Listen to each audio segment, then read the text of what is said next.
ಜಾನುವಾರು ಹತ್ಯೆ ಸಂರಕ್ಷಣಾ ಕಾಯ್ದೆ ತಿದ್ದುಪಡಿ ವಿರೋಧಿಸಿ ಹಿಂದೂ ಸಂಘಟನೆಗಳಿಂದ ಪ್ರತಿಭಟನೆ.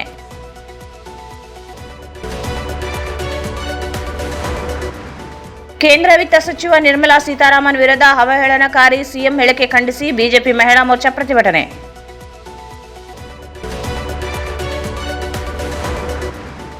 ಕುರ್ಚಿ ಜಗಳ ಬಿಟ್ಟು ಜನರ ಸಮಸ್ಯೆಗಳಿಗೆ ರಾಜ್ಯ ಸರ್ಕಾರ ಪರಿಹಾರ ಒದಗಿಸಲು ಆಗ್ರಹಿಸಿ ಜೆಡಿಎಸ್ನಿಂದ ಪ್ರತಿಭಟನೆ.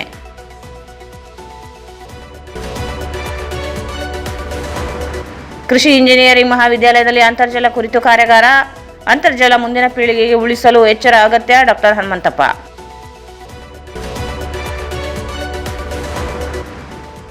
ಉಪ್ಪಾರ ಸಮಾಜಕ್ಕೆ ಸಚಿವ ಸ್ಥಾನ, ಮಂಡಳಿಗೆ ಅನುದಾನ ನೀಡಲಿ ಅಮರೇಶ್ ಆದೋನಿ.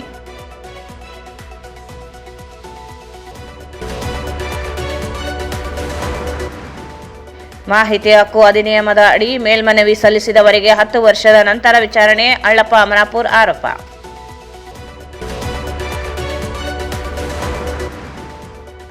ಜಾಗಡ್ಕಲ್ ಬಳಿ ಜಮೀನಿನಲ್ಲಿ ಭತ್ತ ಕಳ್ಳತನ, ಆರೋಪಿಗಳ ಬಂಧನಕ್ಕೆ ವಿಜಯರಾಣಿ ಆಗ್ರಹ.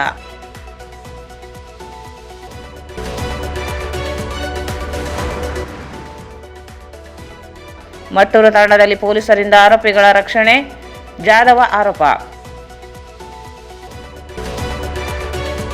ಬೆಂಗಳೂರಿನ ಬೀದಿ ವ್ಯಾಪಾರಿಗಳ ಪರ ಹೋರಾಟ ನಡೆಸಿದ ಭಾರತೀಯ ಸೇವಾ ಸಮಿತಿ ರಾಷ್ಟ್ರೀಯ ಅಧ್ಯಕ್ಷರ ಮೇಲೆ ಹಲ್ಲೆ, ಆರೋಪಿಗಳ ಬಂಧಿಸಲಿ ಹನುಮಂತಪ್ಪ ಮನ್ನಾಪುರ್. ಮತ್ತು ಲೋಕಾಯುಕ್ತರು ಆದೇಶಿಸಿದ್ದರೂ ದೇವದುರ್ಗ ರಸ್ತೆ ಅಗಲೀಕರಣ ಮಾಡದ ಅಧಿಕಾರಿಗಳ ಅಮಾನತುಗೊಳಿಸಿ ಅಳ್ಳಪ್ಪ ಅಮರಾಪುರ್.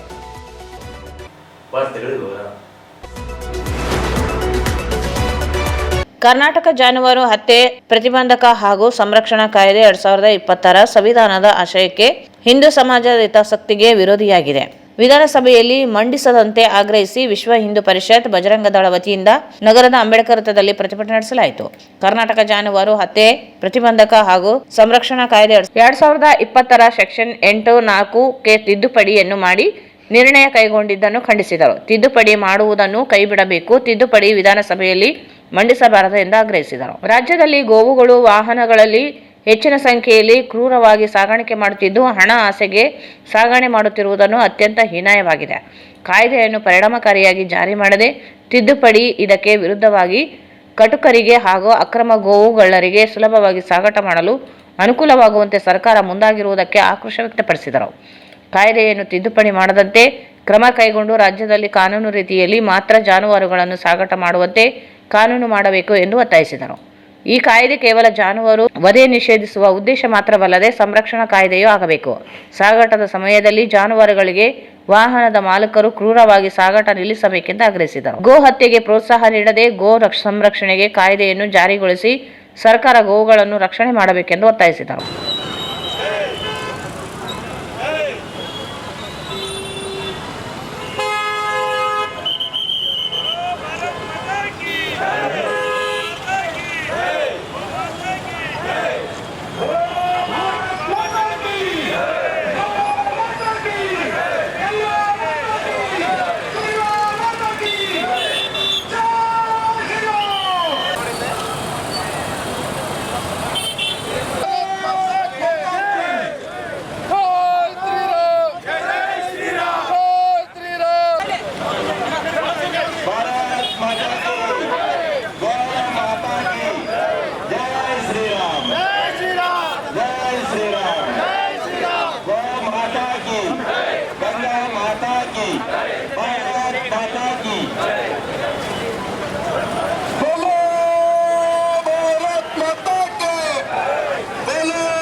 ಪ್ರತಿಭಟನೆ ಮಾಡುತ್ತೇನೆ. बोलो भारत माता के जय श्री राम. गो माता के रक्षा कौन करेंगे, कौन करेंगे? रक्षा कौन करेंगे, कौन करेंगे? बोलो भारत माता के, बोलो भारत माता के जय श्री राम. कर्नाटक ಸರ್ಕಾರ ಈ ಕಲ್ಯಾಣ ಕರ್ನಾಟಕದ ಅಭಿವೃದ್ಧಿಗಾಗಿ ಇಂದು ಬೆಳಗಾವಿಯಲ್ಲಿ ಅಧಿವೇಶನವನ್ನು ಪ್ರಾರಂಭ ಮಾಡ್ತಾ ಇದೆ. ಬಹಳ ಸಂತೋಷ. ಕಳೆದ ಅಧಿವೇಶನದಲ್ಲಿ ಘೋಷಿಸಿರುವಂತಹ ಯೋಜನೆಗಳು ಪೂರ್ಣ ಪ್ರಮಾಣದಲ್ಲಿ ಜಾರಿಯಾಗಿಲ್ಲ ಮತ್ತು ಈ ಒಂದು ಅಧಿವೇಶನದಲ್ಲಿ ಕಿತ್ತೂರು ಕರ್ನಾಟಕ, ಕಲ್ಯಾಣ ಕರ್ನಾಟಕ, ಹೈದರಾಬಾದ್ ಕರ್ನಾಟಕ ಅಂತ ಕರೆಸಿಕೊಳ್ಳುವಂತಹ ಈ 7 ಜಿಲ್ಲೆಗಳ ಅಭಿವೃದ್ಧಿಯ ಬಗ್ಗೆ ಮುಂದಾಳತ್ವ ವಹಿಸಿ ಕರ್ನಾಟಕ ಸರ್ಕಾರ ಆ ಯೋಜನೆಗಳಿಗೆ ಒಂದು ಚಾಲನೆ ಕೊಟ್ಟರೆ ಬಹಳ ಸಹಕಾರಿಯಾಗ್ತದೆ ಎನ್ನುವಂಥ ಕಿವಿ ಮಾತನ್ನ ಹೇಳಿ ಇವತ್ತು ವಿಶ್ವ ಹಿಂದೂ ಪರಿಷತ್ತು ಮತ್ತು ಬಜರಂಗ ದಳ ಗೋ ರಕ್ಷಣೆಯ ಬಗ್ಗೆ ಪ್ರತಿಭಟನೆಯನ್ನ ಮಾಡ್ತಾ ಇದೆ. ಇದು ಇವತ್ತು ಆರಂಭಗೊಂಡಿದ್ದಲ್ಲ, ಬಹಳ ದಿವಸಗಳಿಂದಲೂ ಕೂಡ ಈ ಪ್ರತಿಭಟನೆ, ಹೋರಾಟ, ಸಂರಕ್ಷಣೆ ಇದು ನಿರಂತರವಾಗಿ ಮಾಡಿಕೊಂಡು ಬರ್ತಾ ಇದೆ. ಉದ್ದೇಶವಿಷ್ಟೇ, ಕಳೆದ ಸರ್ಕಾರದಲ್ಲಿ ಕೆಲವು ನೀತಿ ನಿಬಂಧಕಗಳನ್ನ ಗೋ ರಕ್ಷಣೆಯನ್ನ ಮಾಡುವುದಕ್ಕಾಗಿ ಕೆಲವು ನಿಯಮಗಳನ್ನ ತಂದಿದ್ರು. ಯಾರಾದರೂ ವಾಹನದಲ್ಲಿ ಒಂದು ಹಸುಗಳನ್ನ ತೆಗೆದುಕೊಂಡು ಹೋದ್ನಪ್ಪ ಅಂದ್ರೆ ಅವರನ್ನ ಸಂರಕ್ಷಿಸುವಂತ ಕೈಗಳು, ತಂದ ವಾಹನಗಳು, ಯಾರ್ಯಾರಿಗೆ ಏನೇನೋ ಒಂದು ಶಿಕ್ಷೆ ಮತ್ತು ರಕ್ಷೆ ಕೊಡುವಂತಹ ಕಾರ್ಯಕ್ರಮ ಹಿಂದೆ ನಡೆದಿತ್ತು. ಇವತ್ತು ಅವೆಲ್ಲವನ್ನ ಕೂಡ ಬಂದ್ ಮಾಡಿ ಕೆಲವು ನೀತಿ ನಿರೂಪಕವಾಗಿರುವಂತಹ ಕೆಲವು ಯೋಜನೆಗಳನ್ನ ತರ್ತಾ ಇದ್ದಾರೆ ಎನ್ನುವಂತಹ ಗಾಳಿ ಸುದ್ದಿ ಬರ್ತಾ ಇದೆ. ಯಾಕೆ ಗೋವನ್ನ ರಕ್ಷಣೆ ಮಾಡಬೇಕು ಅಂತ ತಿಳ್ಕೊಂಡು ಕೇಳಿದ್ನಪ್ಪ ಅಂದ್ರೆ, ನಮ್ಮ ದೇಶದಲ್ಲಿ 33 ಕೋಟಿ ದೇವತೆಗಳನ್ನ ನಾವೆಲ್ಲ ಪೂಜೆ ಮಾಡ್ತಾ ಇದ್ದೇವೆ.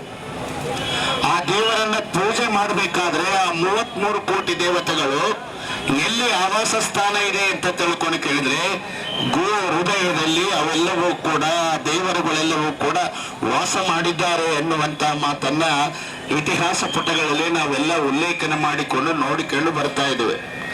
ಆ ದೃಷ್ಟಿಕೋನದಿಂದ ಪ್ರತಿಯೊಬ್ಬರ ವಾಸದ ಮನೆಯಲ್ಲಿ ಗೃಹ ಪ್ರವೇಶ ಆಗಬೇಕಾದ್ರೆ ಆಕಳನ್ನ ಮೊದಲು ತೆಗೆದುಕೊಂಡು ಹೋಗಿ ಆ ಮನೆಯ ಗೃಹ ಪ್ರವೇಶವನ್ನ ನಾವೆಲ್ಲ ಕೂಡ ಮಾಡ್ತಾ ಇದ್ದೇವೆ. ಇಂಥ ಒಂದು ಶುಭಸೂಚಕವಾಗಿರುವಂತಹ ಗೋ ಅದನ್ನ ನರಕ ಯಾತನೆಗೆ ತಳ್ಳುವುದಾಗಲಿ, ಅದನ್ನ ಹಿಂಸಿಸುವುದಾಗಲಿ ನಮ್ಮ ಭಾರತ ದೇಶದಲ್ಲಿ ಸಲ್ಲದಿರುವಂತಹ ವಿಚಾರ.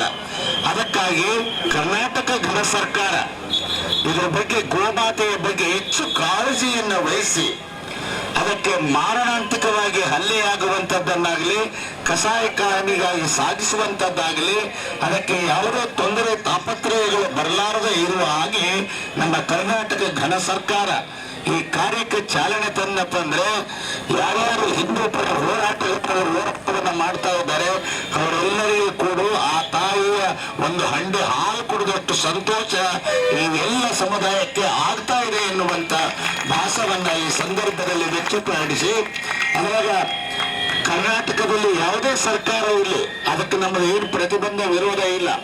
ಆದರೆ ಆಳುವಂತ ಸರ್ಕಾರಗಳು ಆ ಗೋ ರಕ್ಷಣೆಗಾಗಿ ಏನು ಮಾಡಬೇಕು ಅನ್ನುವಂಥದ್ದನ್ನ ತಾವು ಸರ್ಕಾರ ಮಟ್ಟದಲ್ಲಿ ಯೋಚನೆ ಮಾಡಿ ಗೋವನ್ನು ರಕ್ಷಿಸುವುದಕ್ಕೆ ಜನತೆ ಅಷ್ಟೇ ಅಲ್ಲದೆ ಸರ್ಕಾರ ನಾಳೆಯನ್ನು ಮಂಡಿಸ್ತಾ ಇದ್ದಾರಂತೆ. ನಮ್ಮ ಒಂದು ಈ ಒಂದು ಗೌರ್ಮೆಂಟ್ ಏನು ಕರ್ನಾಟಕ ಗೌರ್ಮೆಂಟ್ ಇದೆ, ಹಿಂದೂ ವಿರೋಧಿ ಗೌರ್ಮೆಂಟ್ ಅಂತಾನೆ ಹೇಳ್ಬೋದು. ದಿನನಿತ್ಯ ಒಂದಲ್ಲ ಒಂದು ನಮ್ಮ ವಿರುದ್ಧ ಏನಾಗುತ್ತೆ, ಹಿಂದೂಗಳಿಗೆ ಏನು ಹಾನಿಕರ ಮಾಡಬೇಕು ಅದೊಂದು ಹೇಗೆ ಮಾಡ್ಬೇಕಂತಾನೆ ಹುಡ್ಕೊಂಡು ಕುಂದಿರ್ತಾರೆ. ಬಹುತೇಕ ಯಾರು ಕೇಳಿರ್ಲಿಕ್ಕಿಲ್ಲ. ಇವ್ರಿಗೆ ಒಟ್ಟು ಹೊಸ ಯಾವ್ದನ್ನ ಒಂದು ಒಟ್ಟು ನಮ್ಮ ಹಿಂದೂಗಳಿಗೆ ಹೇಗಾನ ಮಾಡಿ ಒಂದು ಕಷ್ಟ ಕೊಡ್ತಿರ್ಬೇಕು. ಆತ್ಮೀಯ ಸಿದ್ದರಾಮಯ್ಯ ಅವರೇ, ನಿಮ್ಗೆ ಒಂದೇ ಮಾತು ಹೇಳ್ಬೇಕಂತೀವಿ. ಎಷ್ಟು ಜನ ಇದ್ದಾರೆ ನಮ್ಮ ಏನು ತುಷ್ಟೀಕರಣ ರಾಜಕಾರಣಿ ಮಾಡಕ್ ಹೋಗ್ತೀರಿ ನೀವು? ಎಲ್ಲ ಸೇರಿಸಿ ಒಂದು 12-13% ವೋಟಿಂಗ್ ಸಲಹೆ ನೀವು ಗೆಲ್ಲಬೇಕಾದ್ರೆ 44% ವೋಟಿಂಗ್ ನಾವೇನು ಮ್ಯಾಂಡೇಟ್ ನಿಮಗೆ 135 ಏನು ಮ್ಯಾಂಡೇಟ್ ನಾವೆಲ್ಲ ಹಿಂದೂಗಳು ಸೇರಿ ಕೊಟ್ಟಿರ್ತೀವಿ. ನೀವೇನು ಬರೀ 12% ಮ್ಯಾಂಡೇಟ್ ಬಂದು ಗೆದ್ದಿರಿ ಅಂತ ಅನ್ಕೊಂಡು ಒಂದು ಭ್ರಮೆಯಲ್ಲಿ ಇದ್ದೀರಿ. ಈ ಒಂದು ಭ್ರಮೆ ನಿಮಗೆ ಬಹಳ ಮುಂದಿನ ದಿನಗಳು ಅತಿ ಕೆಟ್ಟದಾಗಿ ಬರುವುದಂತ ಖಾಯಂ. ಯಾಕಂದ್ರೆ ನೀವು ಮಾಡ್ತಿರೋದು ಏಕೆ ಹಿಂದೂಗಳಂದ್ರೆ ನಿಮ್ಗೆ ಯಾಕಷ್ಟೊಂದು ಕಷ್ಟ ಅಂತ ಗೊತ್ತಾಗ್ತಿಲ್ಲ. ಆದ್ರೆ ನಿಮ್ಗೆ ಗೊತ್ತಿರ್ಬೇಕು, ಒಂದು ನಾವು ಮಂಥನ ಮಾಡ್ಬೇಕಾದ್ರೆ ಸಮುದ್ರ ಮಂಥನ ಯಾವಾಗ ನಡೆದಾಗ 14 ಶ್ರೇಷ್ಠ ಏನು ಜಮ್ಸ್ ಅಂತ ಅಂತೀವಿ ಸ್ಟೋನ್ಗಳು ಬಂದಾಗ ಎಲ್ಲರೂ ಏನನ್ನ ಕೇಳಿದ್ರು. ಆದ್ರೆ ಎಲ್ಲರಿಗಿಂತ ದೊಡ್ಡದಾದ ಬಂದಿರೋದೇ ಗೋಮಾತೆ ಎಲ್ಲರಿಗಿಂತ ಶ್ರೇಷ್ಠವಾದ ಒಂದು 14 ಕಿಲೋಲಿ ಬಂದರ್ದಂಗ ತಗೊಂಡ್ರೆ ಅದ್ರ ಬಗ್ಗೆ ನಮ್ಗೆ ಎಷ್ಟು ನಂಬಿಕೆ ಅನ್ನೋದಕ್ಕಿಂತ ಅದೊಂದು ಆಸ್ಥಾ. ನಾವು ನಂಬಿಕೆ ಅಂತ ಹೇಳ್ತಾ ಇಲ್ಲ. ಗೋಮಾತೆಗಳ ಸಲಹೆಗೆ ಇಷ್ಟೊಂದು ಕಷ್ಟಪಟ್ಟು ಸಾವಿರಾರು ವರ್ಷದಿಂದ ನಾವು ಗೋಮಾತೆಗೆ ಪೂಜೆ ಮಾಡ್ಕೊಂಡು ಬರ್ತಾ ಇದ್ದೀವಿ. ನಮ್ಮ ಪೂಜೆ ಬಗ್ಗೆ ನಿಮ್ಗೆ ಚಿಂತನೆ ಇಲ್ಲ. ಏನು 12% ಓಎಸ್ಎಸ್ಗೆ ನೀವು ಗೆದ್ದಿದ್ದು ಬರೀ 12% ಅಲ್ಲ ಅಂತ ಹೇಳಕ್ ಇಚ್ಛಿಸ್ತಾ ಇದ್ದೀನಿ. ಏನು 220 ಪಶು ಸಂರಕ್ಷಣೆ ಮತ್ತು ಗೋಹತ್ಯೆ ನಿಷೇಧ ಆಜ್ಞೆ 2020 ಕಾಲಂ ಪ್ರಕಾರ ಈ ಒಂದು ತಿದ್ದುಪಡಿ ಮಾಡೋದಕ್ಕೆ ಹೋಗ್ತಾ ಇರೋದು ಅದು ಬಹಳ ತಪ್ಪಂದ್ರೆ ತಪ್ಪು. ಯಾಕಂದ್ರೆ ಗೋ ಆಯ್ತು ಮತ್ತೆ ಎಲ್ಲಾ ಪ್ರಾಣಿಗಳಿಗೆ ಸಂರಕ್ಷಣೆ ಮಾಡೋದು ಅದು ಆರ್ಟಿಕಲ್ ಇಂಡಿಯನ್ ಕಾನ್ಸ್ಟಿಟ್ಯೂಷನ್ ಪ್ರಕಾರ ಅದು ಮೂಲಭೂತ ಹಕ್ಕದು. ಎಲ್ಲಾ ಪ್ರಾಣಿಗಳು ತಮ್ಮ ಜೀವನ ಮಾಡೋದು ಮೂಲಭೂತ ಹಕ್ಕಂತಾನೆ ನಮ್ಮ ಕಾನ್ಸ್ಟಿಟ್ಯೂಷನ್ ಅಲ್ಲೇ ಬರೆದಿದೆ.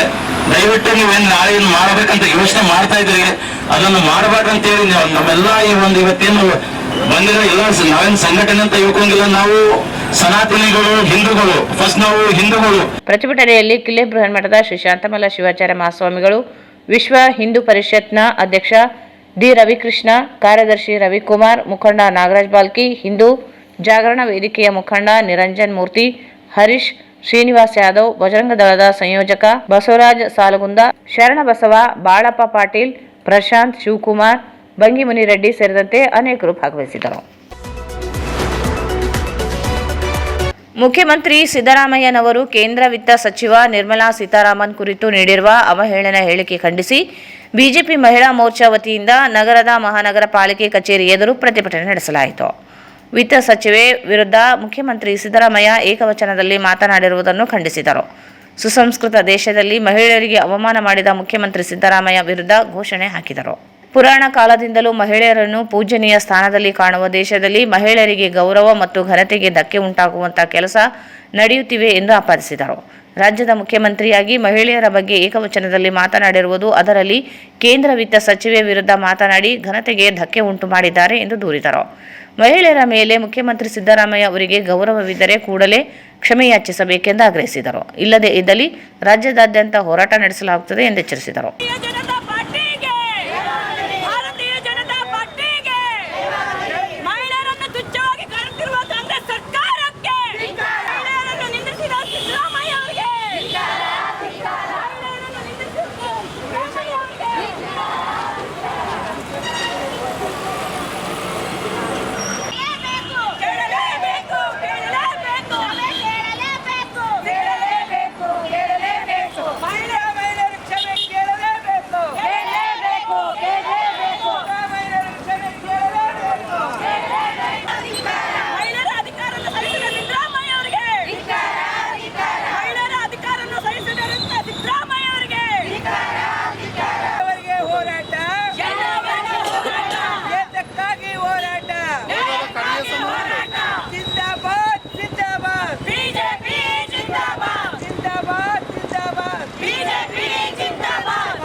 ಮಹಿಳೆಯರಿಗೆ ಗ್ಯಾರಂಟಿ ಅಂತೇಳಿ ಗ್ಯಾರಂಟಿಗಳು ಕೊಡ್ತಾನೆ ಅವರಿಗೆ ಅವಮಾನ ಮಾಡುವಂಥ ಕೆಲಸ ಮಾಡ್ತಾ ಇದ್ದಾರೆ. ಸಿದ್ದರಾಮಯ್ಯನವರು ಒಂದು ಸಿಎಂ ಆಗಿ 2ನೇ ಬಾರಿ 5ನೇ ಬಾರಿ ನಾನು ಸಿಎಂ ಅಂತ ಹೇಳ್ಕೊಳ್ಳೋದಲ್ಲ, ಆದರೆ ಮಹಿಳೆಯರಿಗೆ ಯಾವ ಥರ ಗೌರವ ಕೊಡಬೇಕು ಅನ್ನೋದು ಫಸ್ಟ್ ತಿಳಿಬೇಕು. ಮತ್ತು ನಮ್ಮ ಕೇಂದ್ರ ಸಚಿವರಾದಂಥ ನಿರ್ಮಲಾ ಸೀತಾರಾಮನ್ ಅವರಿಗೆ 2ನೇ ಬಾರಿ ಅಲ್ಲ ಸರ್, ಇದು 3ನೇ ಬಾರಿ ಅವರು ಅಗೌರವವಾಗಿ ಮಾತಾಡ್ತಾ ಇದ್ದಾರೆ. ಅದೇ ಲಾಸ್ಟ್ ಟೈಮ್ ನಮ್ಮ ಲಕ್ಷ್ಮೀ ಹೆಬ್ಬಾಳ್ಕರ್ ಅವ್ರ ಬಗ್ಗೆ ಮಾತಾಡಿದ್ರೆ ತಪ್ಪು ಅಂತ ಹೇಳಿದವರು ಇವಾಗ ನಮ್ಮ ಕೇಂದ್ರ ಸಚಿವರ ವಿರುದ್ಧ ಮಾತಾಡಿರೋದಕ್ಕೆ ಸಿದ್ದರಾಮಯ್ಯನವರಿಗೆ ಲಕ್ಷ್ಮೀ ಹೆಬ್ಬಾಳ್ಕರ್ ಅವರು ಯಾಕೆ ಮಾತಾಡ್ತಾ ಇಲ್ಲ ಅಂತ ಗೊತ್ತಾಗ್ತಾ ಇಲ್ಲ.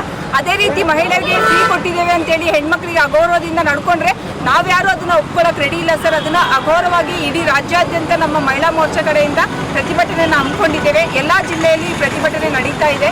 ಆದರೆ ಸಿದ್ದರಾಮಯ್ಯ ಅವರು ಕ್ಷಮೆ ಕೇಳಬೇಕು ಅಂತೇಳಿ ನಾವು ಈ ಪ್ರತಿಭಟನೆಯನ್ನು ಮಾಡ್ತಾ ಇದ್ದೀವಿ. ಇದೇ ರೀತಿ ಅವ್ರು ಮತ್ತೆ ಪದೇ ಪದೇ ಮಾತಾಡ್ತಾ ಇರೋದ್ರಿಂದ ನಮಗೆಲ್ಲರಿಗೂ ತೊಂದರೆ ಆಗ್ತಾ ಇದೆ. ಅವ್ರು ಕೊಡುವಂಥ ಗ್ಯಾರಂಟಿಗಳು ನಮಗೆ ಬೇಕಾಗಿಲ್ಲ ಸರ್. ಆದರೆ ಮಹಿಳೆಯರಿಗೆ ಗೌರವ ಬೇಕು ಫಸ್ಟು. ಮತ್ತು ಬಸ್ಸುಗಳಲ್ಲೆಲ್ಲ ಅಗೌರವದಿಂದ ನಡ್ಕೊತಾ ಇದ್ದಾರೆ ಅಂತ ಕಂಪ್ಲೇಂಟ್ ಮಾಡಿದ್ದೀವಿ. ಅದನ್ನು ಅವರು ಯಾವತ್ತೂ ಕಣ್ಮುಂದೆ ನೋಡಿದ್ರು ಕೂಡ ನೋಡ್ದೇನೆ ಮಾತಾಡ್ತಿದ್ದಾರೆ. ಆದರೆ ಇವಾಗ ಅವ್ರ ಬಾಯಿಂದನೂ ಕೂಡ ಅದೇ ವಾಕ್ಯಗಳು ಬರ್ತಾ ಇದೆ, ಅವಳು ಇವಳು ಅಂತ ಹೇಳ್ಬಿಟ್ಟು.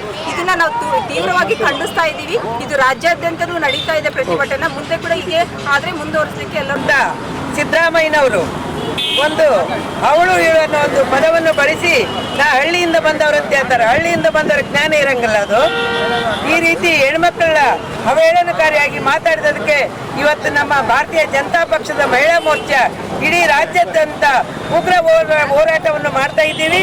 ಹಾಗೂ ಸಿದ್ದರಾಮಯ್ಯನವರು ನಮ್ಮ ಕೇಂದ್ರ ಸಚಿವರಾದಂಥ ಅದು ಉನ್ನತ ಸ್ಥಾನದ ಮಂತ್ರಿಯವರು, ಹಣಕಾಸು ಸಚಿವರಂದ್ರೆ ಸಾಮಾನ್ಯ ಅಲ್ಲದು.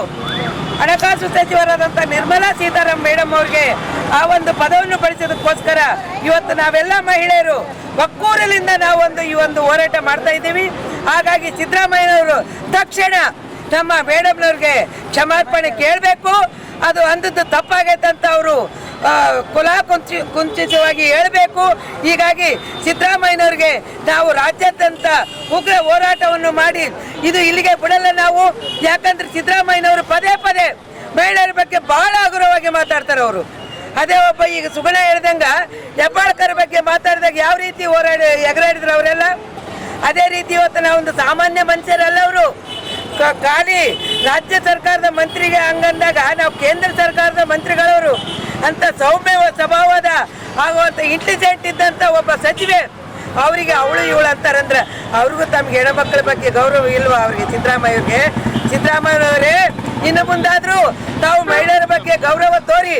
ನೀವು ಮಹಿಳೆಯರಿಗೆ ಫ್ರೀ ಸೀಟ್ ಅಂತ ಕೊಟ್ಟಿರಿ, ಅದು ಫ್ರೀ ಸೀಟ್ ಮರ್ಯಾದೆ ಅಲ್ಲದು. ತೂಕ್ಯಾಡಿ ದಬ್ಬ್ಯಾಡಿ ಅವ್ರನ್ನೆಲ್ಲ ಮರ್ಯಾದೆ ಹಾಳು ಮಾಡಿರಿ ನೀವೆಲ್ಲ ಹೆಣ್ಮಕ್ಳ. ಅದು ಮಹಿಳೆಯರು ತಿಳಿದಂತಾರಾದ್ರೆ ಇನ್ಮೇಲೆ ಆ ಬಸ್ನಲ್ಲಿ ಅಡ್ಡಾಡಕ್ಕೆ ಹೋಗ್ಬಾರ್ದು.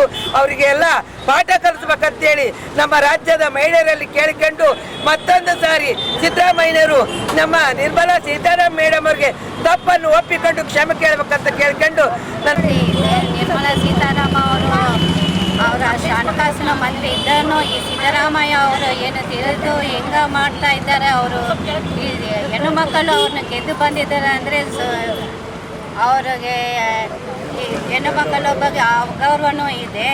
ಎಲ್ಲ ಫ್ರೀ ಅಂತ ಮಾಡಿದ್ದಾರೆ. ಈಗ ಅದೇ ಹೆಣ್ಣು ಮಕ್ಕಳು ಅವರು ತಲೆ ಕೊಡ್ಕೊಂಡಾಗ ಇದ್ದಾರೆ. ಇವ್ರಿಗೆ ನಾವು ಗೆದ್ದಿಸಿ ಇವು ಹೆಣ್ಣು ಮಕ್ಕಳನ್ನೇ ಅಗೌರವ ಪಡಿಸೋಂಥ ಮಾತಾಡ್ತಾ ಇದ್ದಾರೆ. ಏನು ಮಾಡಿ ಅದಕ್ಕೆ ಅವ್ರಿಂದ ಗೆದ್ದಿರಿ, ಅವರಿಂದ ನಾಳೆ ಮೆಟ್ಟ ಹಾಕ್ತೀರಿ, ಮತ್ತೆ ಎದ್ದು ಬರೋದಿಲ್ಲ. ನೀವು ಹಿಂಗಾಯಿತು, ನೀವು ಬಿದ್ದ ಮೇಲೆ ಎದ್ದಗೂ ಬರೋದಿಲ್ಲ. ಹೆಣ್ಣು ಮಕ್ಕಳದು ನೀವು ಅಷ್ಟು ಅಗೌರವ ಮಾತಾಡ್ತಿದ್ದೀರಿ. ನಿಮಗೆ ಹೆಣ್ಣು ಮಕ್ಕಳೇ ಪಾಠ ಕಲಿಸ್ತಾರೆ ಅಂತ ನಾವು ಅನ್ಕೊಂತೀವಿ. ಆದರೂ ನೀವು ಒಬ್ಬ CM ಇದ್ದು ಒಂದು ಹೆಣ್ಣು ಮಕ್ಕಳು ಅಗೌರವ ಮಾತಾಡಿದ್ರೆ ನಿಮಗೆ ಯೋಗ್ಯತೆಯೂ ಇಲ್ಲ, CM ಆಗೋಕ್ಕೂ ಯೋಗ್ಯತೆ ಇಲ್ಲ ಅನ್ಕೊಂತೀವಿ. ಅದಕ್ಕೆ ಅವರಿಗೆ ನೀವು ಸಾರಿನೂ ಕ್ಷಮೆನೂ ಕೇಳಬೇಕಂತ ನಾವು ಜಿಲ್ಲಾಧಿಕಾರಿಗಳು ರಾಯಚೂರು ಜಿಲ್ಲೆ ಇವರ ಮೂಲಕ ರಾಜ್ಯಪಾಲರಿಗೆ ವಿಷಯ ಮುಖ್ಯಮಂತ್ರಿಗಳಾದ ಸಿದ್ದರಾಮಯ್ಯನವರು ಕೇಂದ್ರ ವಿತ್ತ ಸಚಿವೆ ನಿರ್ಮಲಾ ಸೀತಾರಾಮನ್ ಅವರ ಕುರಿತು ನೀಡಿರುವ ಅವಹೇಳನಕಾರಿ ಹೇಳಿಕೆ ಕುರಿತು ಖಂಡಿಸುವ ಕೇಂದ್ರ ಸರ್ಕಾರದ ಹಣಕಾಸು ಸಚಿವರಾದ ನಿರ್ಮಲಾ ಸೀತಾರಾಮನ್ ಅವರ ಕುರಿತು ಅವಹೇಳನವಾಗಿ ಮಾತನಾಡಿರುವ ಕರ್ನಾಟಕ ಸರ್ಕಾರದ ಮುಖ್ಯಮಂತ್ರಿಗಳಾದ ಶ್ರೀ ಸಿದ್ದರಾಮಯ್ಯನವರು ಮಹಿಳೆಯರಲ್ಲಿ ಕ್ಷಮೆ ಯಾಚಿಸಬೇಕು. ಇಲ್ಲವಾದಲ್ಲಿ ಕರ್ನಾಟಕ ರಾಜ್ಯಾದ್ಯಂತ ಬಿಜೆಪಿ ಮಹಿಳಾ ಮೋರ್ಚಾ ವತಿಯಿಂದ ಮುಖ್ಯಮಂತ್ರಿಗಳ ವಿರುದ್ಧ ಪ್ರತಿಭಟನೆಯನ್ನು ಹಮ್ಮಿಕೊಳ್ಳಲಾಗುವುದು ಎಂದು ತಿಳಿಸುತ್ತೇವೆ. ವಿತ್ತ ಸಚಿವರ ಕುರಿತು ಏಕವಚನದಲ್ಲಿ ಸಂಬೋಧನೆ ಮಾಡುವ ಮೂಲಕ ಮಹಿಳೆಯರಿಗೆ ಅಪಮಾನವನ್ನು ಮಾಡುತ್ತಿರುವುದು ಭಾರತೀಯ ಸಂಸ್ಕೃತಿಯಲ್ಲಿ ಖಂಡನೀಯ. ಭಾರತೀಯ ಸಂಸ್ಕೃತಿಯಲ್ಲಿ ಮಹಿಳೆಯರಿಗೆ ವಿಶೇಷ ಸ್ಥಾನವಿದೆ. ಎಲ್ಲಿ ಮಹಿಳೆಯರು ಗೌರವಿಸಲ್ಪಡುತ್ತಾರೋ ಅಲ್ಲಿ ದೇವತೆಗಳು ನೆಲೆಸಿರುತ್ತಾರೆ ಎಂಬ ಪುರಾಣ ಪ್ರಸಿದ್ಧ ಮಾತಿದೆ. ಮಹಿಳೆಯರಿಗೆ ಗೌರವ ಎಷ್ಟು ಮಹತ್ವ ನೀಡಿದೆ ಎಂಬುದು ಈ ಮಾತಿನಿಂದ ಅರ್ಥವಾಗುತ್ತದೆ. ಭಾರತೀಯ ಧರ್ಮ ಗ್ರಂಥಗಳು, ಮಹಾನ್ ಪುರುಷರು, ಸಮಾಜ ಸುಧಾರಕರು ಆಶಯ ಕೂಡ ಇದೇ ಆಗಿದೆ. ಇಂತಹ ಗೌರವದ ಪ್ರತೀಕವಾಗಿರುವ ಮಹಿಳೆಯರ ಬಗ್ಗೆ ಅವಳು ಎಂದು ಸಂಬೋಧನೆ ಮಾಡುವ ಮೂಲಕ ಮುಖ್ಯಮಂತ್ರಿಗಳು ಮಹಿಳಾ ಸಮಾಜಕ್ಕೆ ಮಾಡಿರುವ ಅಗೌರವವಾಗಿದೆ. ಮುಖ್ಯಮಂತ್ರಿಗಳೇ, ನಿಮಗೆ ಹೆಣ್ಣು ಮಕ್ಕಳ ಮೇಲೆ ಗೌರವವಿದ್ದರೆ ಈ ಕೂಡಲೇ ಶ್ರೀಮತಿ ನಿರ್ಮಲಾ ಸೀತಾರಾಮನ್ ಅವರಲ್ಲಿ ಕ್ಷಮೆಯಾಚಿಸಬೇಕೆಂದು ರಾಯಚೂರು ಜಿಲ್ಲಾ ಮಹಿಳಾ ಮೋರ್ಚಾ ಪ್ರಬಲವಾಗಿ ಆಗ್ರಹಿಸುತ್ತದೆ.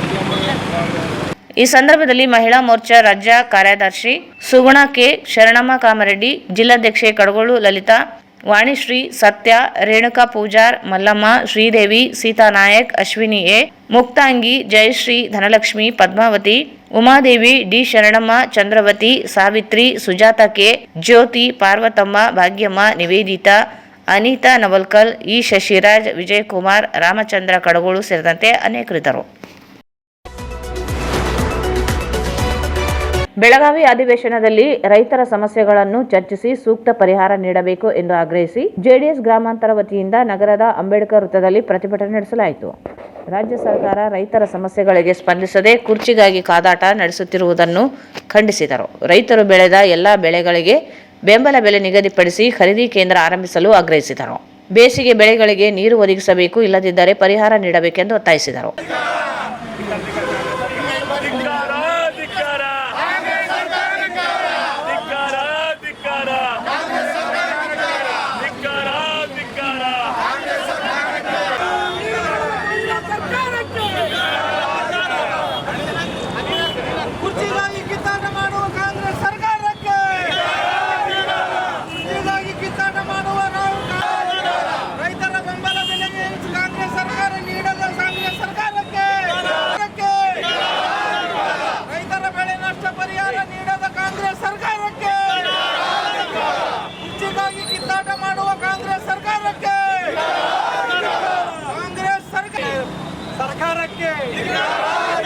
ಇವತ್ತು ಸಿಸಿಐದವರು ವ್ಯಾಪಾರ ಕೂಡಿಕೊಂಡು ವ್ಯಾಪಾರ ಮಾಡಕತ್ತಾರ. ರೈತರಿಗೆ ಇವತ್ತು 8 ದಿವಸ ಆದರೂ 10 ದಿವಸ ಆದರೂ ಬೆಲೆ ಕೊಡ್ತಾ ಇಲ್ಲ ಸರ್ಕಾರ. ರೈತರಿಗೆ ಬೆಂಬಲ ಬೆಲೆ ನೀಡಿದ ಕಾಂಗ್ರೆಸ್ ಸರ್ಕಾರಕ್ಕೆ, ಎರಡನೇ ಬೆಳೆಗೆ ತೀರ ಪರಿಹಾರ ಕೊಡುವ ಸರ್ಕಾರಕ್ಕೆ, ರೈತರಿಗೆ ಪರಿಹಾರ ನೀಡೋಕೆ ಕಾಂಗ್ರೆಸ್ ಸರ್ಕಾರಕ್ಕೆ, ಬೆಂಬಲ ಬೆಲೆ ನೀಡಿದ ಕಾಂಗ್ರೆಸ್ ವಿರೋಧಿ ಸರ್ಕಾರಕ್ಕೆ, ಕಾಂಗ್ರೆಸ್ ಸರ್ಕಾರಕ್ಕೆ, ಕಾಂಗ್ರೆಸ್ ಸರ್ಕಾರಕ್ಕೆ, ಬೆಂಬಲ ಬೆಲೆ ಕೊಡದ ರೈತರಿಗೆ ಕೊಡದ ಸರ್ಕಾರಕ್ಕೆ, ರೈತ ವಿರೋಧಿ ಸರ್ಕಾರಕ್ಕೆ, ಕಾಂಗ್ರೆಸ್ ಸರ್ಕಾರಕ್ಕೆ, ರೈತ ವಿರೋಧಿ ಕಾಂಗ್ರೆಸ್ ಸರ್ಕಾರಕ್ಕೆ,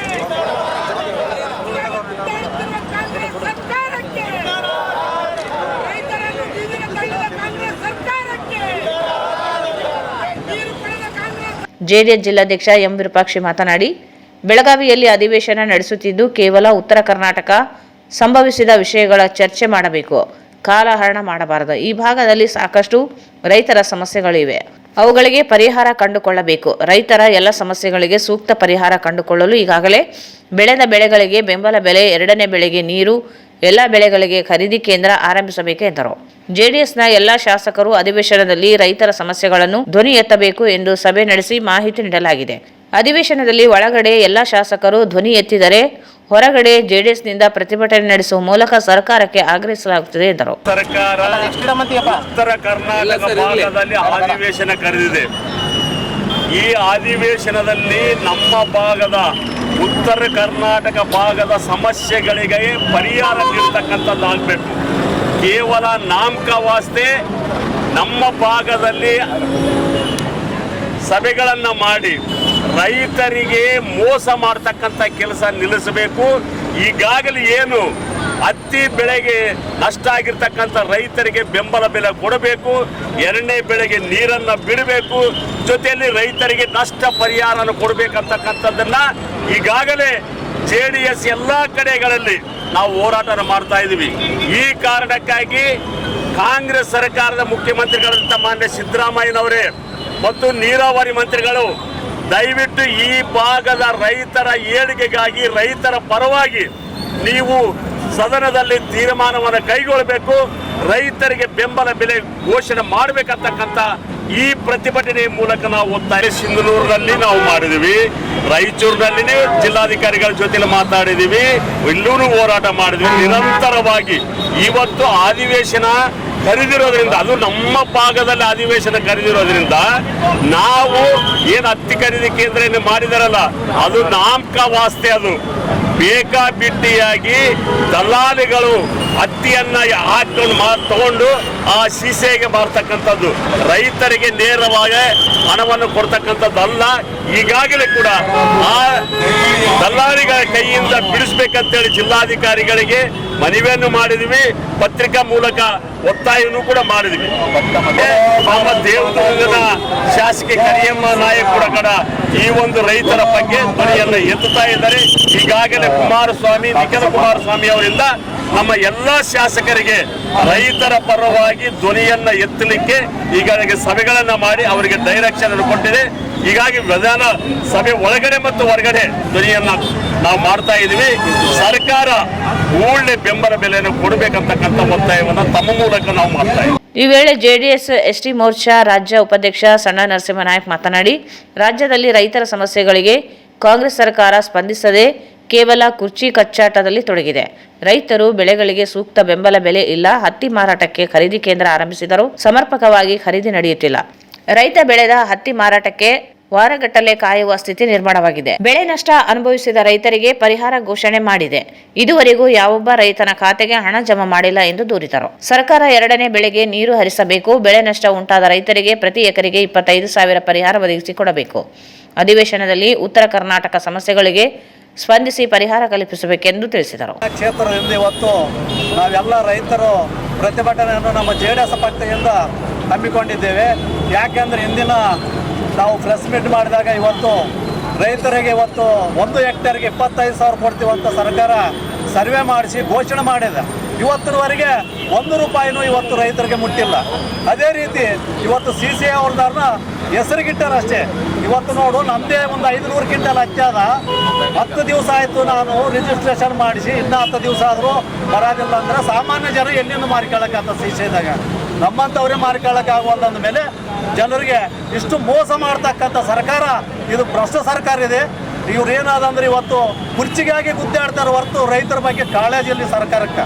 ಯಾಕಂದ್ರೆ ಇವತ್ತು ಇಲ್ಲಿರ್ತಕ್ಕಂಥ ಇವತ್ತು ನೋಡು, ಪ್ರತಿ ವರ್ಷದಿಂದ AMC ಬೇಕಂತ IMC ಬೇಕಂತ ಇವತ್ತು ನಮ್ಮ ರೈತರು ರಾಯಚೂರು ಜಿಲ್ಲೆಯಿಂದ ಹೋರಾಟ ಮಾಡಿದ್ರು. ಇವತ್ತು ನಮ್ಮ ಜಿಲ್ಲೆಗೆ ಇವತ್ತು ರಾಜಕಾರಣಿಗಳು ಬಳೆ ತೊಟ್ಕೊಂಡು ಕುಂತಾರೆ. ಇವತ್ತು ನಿಜವಾಗಿ ಹೇಳ್ಬೇಕಂದ್ರೆ ಇವತ್ತು ಜಿಲ್ಲೆದಾಗ ಎಲ್ಲ ರಾಜಕಾರಣಿಗಳು ರಾಜೀನಾಮೆ ಕೊಡಲಿ. ಇವತ್ತು ಯಾಕೆ ನಮ್ಮ ಜಿಲ್ಲೆಗೆ ಇಷ್ಟು ಕಡೆಗಾಣಿಸ್ತಾರೆ ಅಂದರೆ ಅದಕ್ಕೆ ದಯಮಾಡಿ ಇವತ್ತು ನಮ್ಮ ರೈತರಿಗೆ ಇವತ್ತು ಎರಡನೇ ಬೆಳೆಗೆ ನೀರು ಬಿಡಬೇಕು. ಇವತ್ತು ರೈತರ ಹೋರಾಟ, ಇವತ್ತು ರೈತರಿಲ್ಲ ಅಂದ್ರೆ ಇವತ್ತು ನೀವು ರೈತರ ಹೆಸರ ಮೇಲೆ ಸರ್ಕಾರ ನೀವೆಲ್ಲ ರೈತರ ಹೆಸರ ಮೇಲೆ ಪ್ರಮಾಣ ವಚನ ಮಾಡಿ ಇವತ್ತು ರೈತರಿಗೆ ಭ್ರಷ್ಟ ಹಿಡಿಸಿರಿ. ಇವತ್ತು ನೀವು ನಿಮ್ಮಂಥ ಸರ್ಕಾರ ಈ ರಾಜ್ಯದಲ್ಲಿ ಇದ್ದರೆ ಮುಂದಿನ ದಿನಗಳಲ್ಲಿ ಈ ರೈತರು ಹಾಳಾಗುವ ಥರ ನಿಮ್ಗೆ ತಕ್ಕ ಬುದ್ಧಿ ಕಲಿಸ್ತಾರ. ಸ್ವಾಮಿ, ನಿಮ್ಮ ಕುರ್ಚಿ ಆಮೇಲೆ ಇವತ್ತು ಬೆಳಗಾವಿ ಅಧಿವೇಶನದಾಗ ರೈತರ ಬಗ್ಗೆ ನಿಮಗೆ ಕಾಳಜಿ ಇದ್ರೆ ಇವತ್ತು ರೈತರ ಬಗ್ಗೆ ಮಾತಾಡೋ ಸ್ವಲ್ಪ. ಯಾಕಂದ್ರೆ ಇವತ್ತು ನಷ್ಟ ಪರಿಹಾರ ಪ್ರತಿ ಹೆಕ್ಟೇರ್ಗೆ 25,000 ಕೊಡ್ತೀವಿ ಅಂತ ಹೇಳಿದವ್ರು ನೀವೇ. ಇಡೀ ತಹಸೀಲ್ದಾರ್ VRI DC ಎಲ್ಲ ಸರ್ವೆ ಮಾಡಿಸ್ಯಾರ. ಇವ್ರನ್ನೆಲ್ಲ ಕೇಳಿದ್ರೆ ಇವತ್ತು ನಾವು ಜಿಲ್ಲಾಧಿಕಾರಿಗಳು ನಾವು ಸಬ್ಮಿಟ್ ಮಾಡಿವ್ರಿ ಸರ್ಕಾರಕ್ಕೆ ಅಂತ ಹೇಳ್ತಾರೆ. ಇವತ್ತು ಸರ್ಕಾರಕ್ಕೆ ಸಬ್ಮಿಟ್ ಮಾಡಿದ ಮೇಲೆ ಇವತ್ತಿನವರೆಗೆ 2-3 ತಿಂಗಳಾದರೂ ಇವತ್ತಿನವರೆಗೆ ರೈತರಿಗೊಂದು ಪೈಸನೂ ಬಂದಿಲ್ಲ. ಯಾಕಂದ್ರೆ ಇವತ್ತು ರೈತರಿಗೆ ಸರಿಯಾದ ಪರಿಹಾರ ಕೊಡತನ, ಇವತ್ತು ಕೆಳಭಾಗದ ರೈತರಿಗೆ ನೀರು ಬಿಡತನ ನಾವು ಈ ಹೋರಾಟ ಕಂಟಿನ್ಯೂ ಮಾಡ್ತೀವಿ. ಮನವಿ ನೀಡಿದ್ದೀವಿ. ಆದರೆ ಇವತ್ತು ರೈತರ ಕೇಂದ್ರಗಳನ್ನು ಸ್ಥಾಪನೆ ಮಾಡಿ ಕೇವಲ ಅಲ್ಲಿ ಅರ್ಧ ಗಂಟೆಯಲ್ಲಿ ಯಾವುದೇ ಹತ್ತಿಯನ್ನು ಅದನ್ನು ತೆಗೆದುಕೊಳ್ಳಲಾರದೆ, ಬೆಂಬಲ ಬೆಲೆ ಕೊಡಲಾರದೆ ಇವತ್ತು ಮೋಸ ಮಾಡುತ್ತಿದ್ದಾರೆ. ಇದನ್ನು ಪ್ರತಿಭಟಿಸಿ ಇವತ್ತೇನು ಬೆಳಗಾವಿಯಲ್ಲಿ ಅಧಿವೇಶನ ನಡೀತಿದೆ, ಈ ಅಧಿವೇಶನದಲ್ಲಿ ನಾವು ಒತ್ತಾಯ ಮಾಡೋದೇನಂತಂದ್ರೆ ಇವತ್ತು ರೈತರಿಗೆ ಸಂಕಷ್ಟದಲ್ಲಿ ಸರ್ಕಾರ ಸ್ಪಂದನೆ ಮಾಡ್ತಾ ಇಲ್ಲ. ಭತ್ತ ಖರೀದಿ ಕೇಂದ್ರಗಳನ್ನು ಸರಿಯಾಗಿ ಸ್ಥಾಪನೆ ಮಾಡ್ತಿಲ್ಲ, ಹತ್ತಿಗೆ ಬೆಲೆ ಬೆಂಬಲವನ್ನು ಕೊಡ್ತಾ ಇಲ್ಲ. ಅದೇ ರೀತಿಯಾಗಿ ಇವತ್ತು ಎರಡನೇ ಬೆಳೆಗೆ ನೀರಿಲ್ಲ ಅಂತ ಘೋಷಣೆ ಮಾಡಿ ಈಗ ಅಣೆಕಟ್ಟು ಗೇಟ್ಗಳನ್ನು ಎಲ್ಲ ನೀರು ಹರಿಲಾರನ್ನು ಬಂದ್ ಮಾಡಿದ್ದಾರೆ. ಅದಕ್ಕಾಗಿ ನಾವು JDS ಇಂದ ಇವತ್ತು ನಾವು ಎರಡನೇ ಬೆಳೆ ಒಂದೇ ನೀವು ನೀರು ಕೊಡದಿದ್ದರೆ ನೀವು ಪ್ರತಿ ಎಕರೆಗೆ 25,000 ರೂಪಾಯಿ ಹಣವನ್ನು ನೀವು ಕೊಡಲೇಬೇಕಂತ ನಾವು ಒತ್ತಾಯ ಮಾಡ್ತಾ ಇದ್ದೀವಿ. ಇವತ್ತು ಅಧಿವೇಶನ ಏನು ಬೆಳಗಾವಿ ಉತ್ತರ ಕರ್ನಾಟಕದಲ್ಲಿ ಕರೆದಿದ್ದೀರಿ, ಆದರೆ ಅಧಿವೇಶನದಲ್ಲಿ ನೀವು ಸಪ್ರೇಟ್ ಆಗಿ ರೈತರ ಸಲುವಾಗಿ ರೈತರ ಪರವಾಗಿ ವಿಧಾನಸಭೆಯಲ್ಲಿ ನಾವು ಚರ್ಚೆ ಮಾಡಬೇಕಂತ ಇವತ್ತು ನಾವೆಲ್ಲರೂ JDS ಇಂದ ನಾವು ಒತ್ತಾಯ ಮಾಡ್ತೀವಿ. ಈ ಸಂದರ್ಭದಲ್ಲಿ ಜಿಲ್ಲಾ ಕಾರ್ಯಾಧ್ಯಕ್ಷ ಎನ್ ಶಿವಶಂಕರ್ ವಕೀಲ್, ರಾಜ್ಯ ಪ್ರಧಾನ ಕಾರ್ಯದರ್ಶಿ ಲಕ್ಷ್ಮೀಪತಿ ಗಾಂಧ, ಪ್ರಧಾನ ಕಾರ್ಯದರ್ಶಿ ರಾಮಕೃಷ್ಣ, ಜಿಲ್ಲಾ ಹಿಂದುಳಿದ ಅಧ್ಯಕ್ಷ ಜಂಬುನಾಥ್ ಯಾದವ್, ಗ್ರಾಮಾಂತರ ಅಧ್ಯಕ್ಷ ನಾಗರಾಜ್ ಗೌಡ, ಕಾರ್ಯಾಧ್ಯಕ್ಷ ಅಮರೇಶ್ ಪಾಟೀಲ್ ಆಶಾಪುರ್, ಪರಿಶಿಷ್ಟ ಘಟಕ ಅಧ್ಯಕ್ಷ ಹಂಪಯ್ಯ ನಾಯಕ್, ಜಿಲ್ಲಾ ಪರಿಶಿಷ್ಟ ಅಧ್ಯಕ್ಷ ನರಸಪ್ಪ ಆಶಾಪುರ್, ಮುಖಂಡರಾದ ಭೀಮರೆಡ್ಡಿ ಸರ್ಜಾಪುರ್, ಪಿ ರಾಜು, ದುಳ್ಳಯ್ಯ ನಾಯಕ್, ತಿಮ್ಮಪ್ಪ ನಾಯಕ್, ಈರಣ್ಣ ಯಾದವ್, ಶಿವು ಅಸ್ಕಿಹಾಳ್, ಆಲಂ ಬಾಬು, ಆದಿರಾಜ್, ರವಿ ಮಾಡಿವಾಳ್, ವೆಂಕಟಸ್ವಾಮಿ ಸೇರಿದಂತೆ ಅನೇಕರಿದ್ದರು. ಅಂತರ್ಜಲ ಕುಸಿತದಿಂದ ಎದುರಾಗಿರುವ ಸಮಸ್ಯೆ ನೀಗಿಸಿ ನೀರಿನ ಗುಣಮಟ್ಟ, ನಿರ್ವಹಣೆ ಹಾಗೂ ಸದ್ಬಳಕೆ ಕೃಷಿ ಇಂಜಿನಿಯರಿಂಗ್ ವಿದ್ಯಾರ್ಥಿಗಳು ಹೆಚ್ಚಿನ ಒತ್ತು ನೀಡಬೇಕಾದ ಅನಿವಾರ್ಯತೆ ಇದೆ ಎಂದು ಕೃಷಿ ವಿಜ್ಞಾನ ವಿಶ್ವವಿದ್ಯಾಲಯದ ಕುಲಪತಿ ಡಾಕ್ಟರ್ ಎಂ ಹನುಮಂತಪ್ಪ ಹೇಳಿದರು. ಅವರು ಇಂದು ಕೇಂದ್ರ ಅಂತರ್ಜಲ ಮಂಡಳಿ ಹಾಗೂ ಕೃಷಿ ಇಂಜಿನಿಯರಿಂಗ್ ಮಹಾವಿದ್ಯಾಲಯ ಸೇರಿ ವಿವಿಧ ಸಂಘಟನೆಗಳ ಸಹಯೋಗದಲ್ಲಿ ಆಯೋಜಿಸಲಾಗಿದ್ದ ಅಂತರ್ಜಲ ನಿರ್ವಹಣೆ ಕುರಿತಾದ ಒಂದು ದಿನ ಕಾರ್ಯಾಗಾರ ಉದ್ಘಾಟಿಸಿ ಮಾತನಾಡಿದರು. ಅಂತರ್ಜಲ ನೀರಿನ ಲಭ್ಯತೆ, ನೀರಿನ ಮಾರ್ಗಗಳು ಹಾಗೂ ಗುಣಮಟ್ಟ ಕುರಿತು ಮರುಪೂರ್ಣ ಕುರಿತು ಅರಿತುಕೊಳ್ಳಬೇಕಾದ ಅವಶ್ಯಕತೆ ಇದೆ. ಭವಿಷ್ಯದಲ್ಲಿ ನೀರಿನ ಅಭಾವ ಎದುರಾಗುವ ಸಾಧ್ಯತೆಗಳು ಇರುವುದರಿಂದ ಮರುಬಳಕೆ, ಲಭ್ಯತೆ ಮಾಹಿತಿಯನ್ನು ಪಡೆಯಬೇಕಿದೆ. ಭವಿಷ್ಯದ ಎಚ್ಚರಿಕೆಯನ್ನು ಇಂದಿನಿಂದಲೇ ಯೋಚಿಸಬೇಕಾದ ಅವಶ್ಯಕತೆ ಇದೆ. ಕೃಷಿ ಹಾಗೂ ನೀರಿನ ಬಳಕೆ ಕುರಿತಾದ ಮ್ಯಾಪಿಂಗ್ ಮೂಲಕ ಇಂಜಿನಿಯರಿಂಗ್ ವಿದ್ಯಾರ್ಥಿಗಳ ವಿಶೇಷ ಒತ್ತು ನೀಡಬೇಕಾದ ಅಗತ್ಯವಿದೆ ಎಂದರು.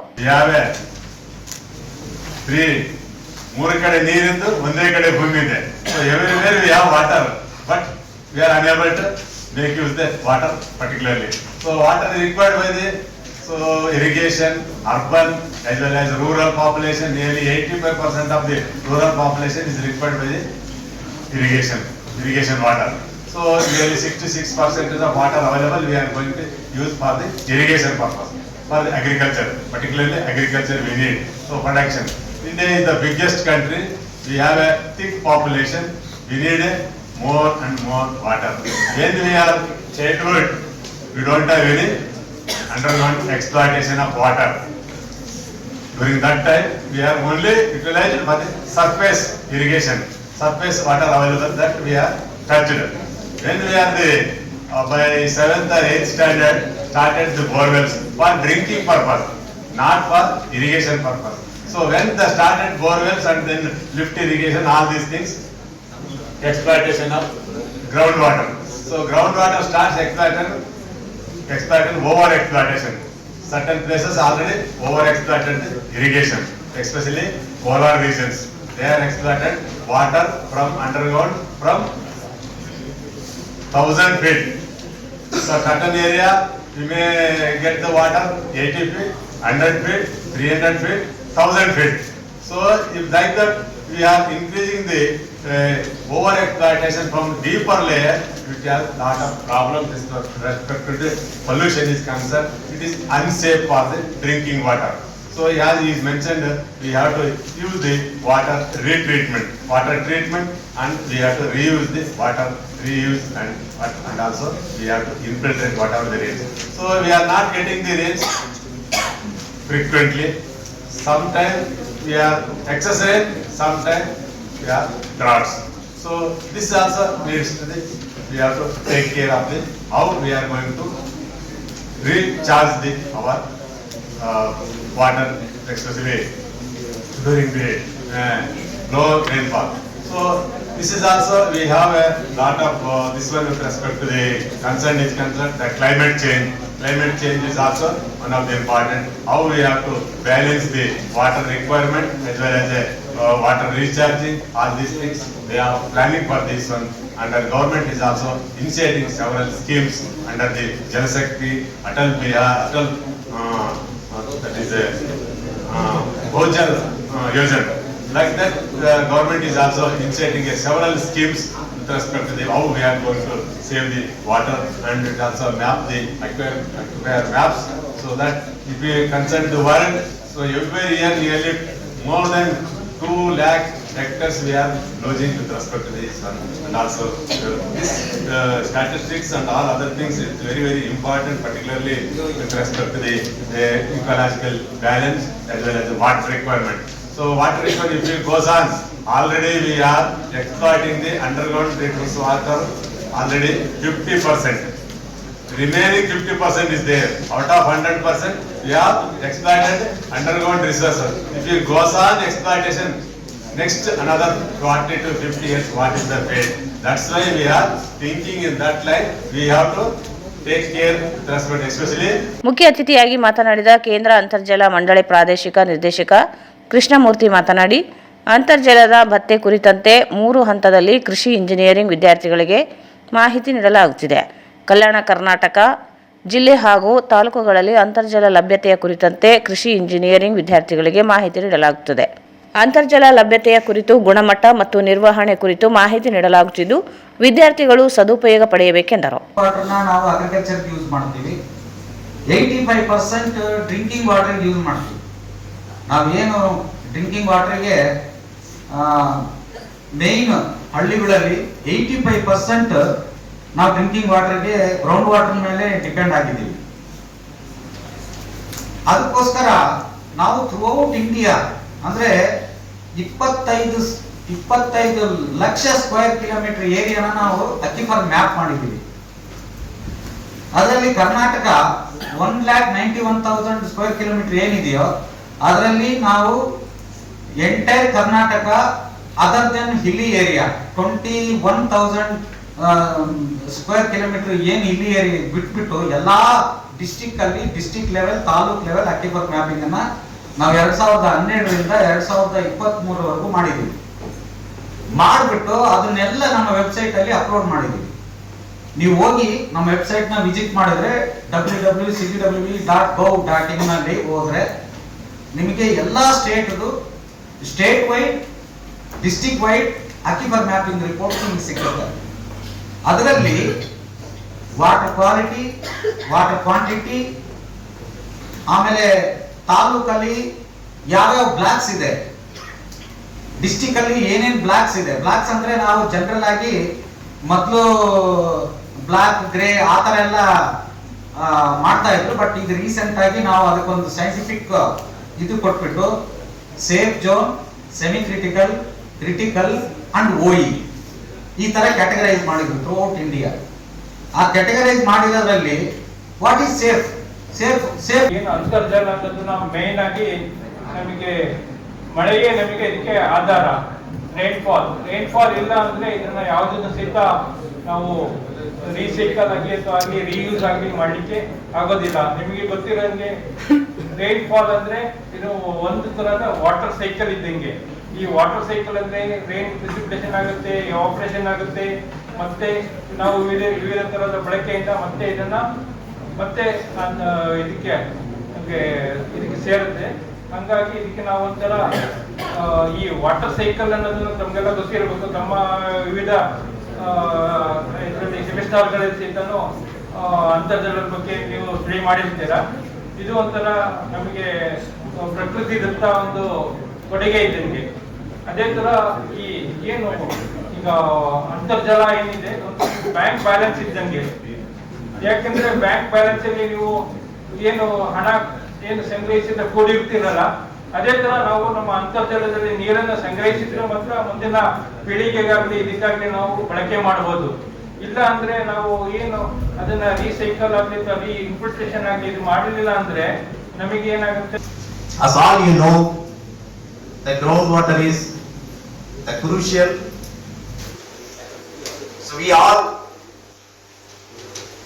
are depending on the groundwater. Groundwater is the most reliable, invisible natural resource for all the purpose, especially the drinking water, irrigation and everyday usage. This is a more important part. The training has been designed to understand, to make you to understand about aquifer mapping, the groundwater related issues, especially in the Karnataka and Raichur district, and how the rainfall variation, how that impact on the groundwater.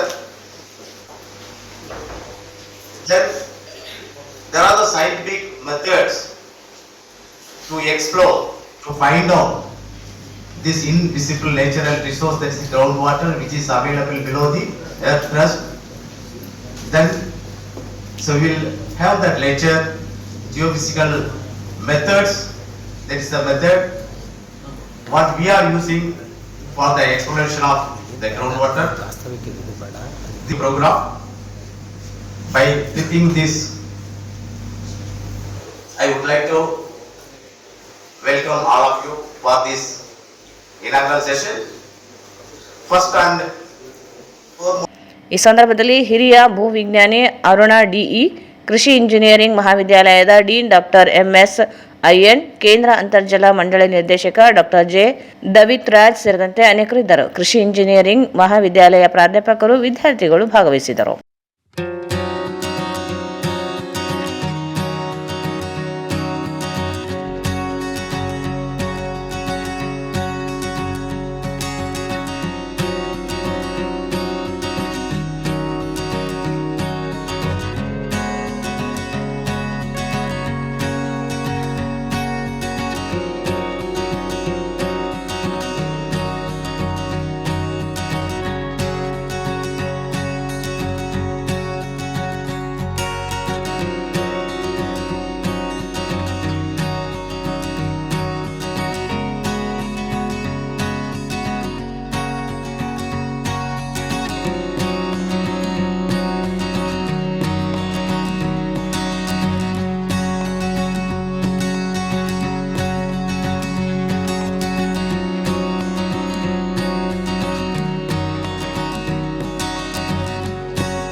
Uppara ಸಮಾಜ ಅಭಿವೃದ್ಧಿ ನಿಗಮಕ್ಕೆ 25 ಕೋಟಿ ಅನುದಾನ ಬಿಡುಗಡೆ ಮಾಡಿ ನಿಗಮಕ್ಕೆ ಪದಾಧಿಕಾರಿಗಳನ್ನು ನೇಮಕ ಮಾಡಬೇಕೆಂದು ಶ್ರೀ ಮಹರ್ಷಿ ಭಗೀರಥ ಟ್ರಸ್ಟ್ ಅಧ್ಯಕ್ಷ ಅಮರೇಶ್ ಆದೋನಿ ಒತ್ತಾಯಿಸಿದ್ದಾರೆ.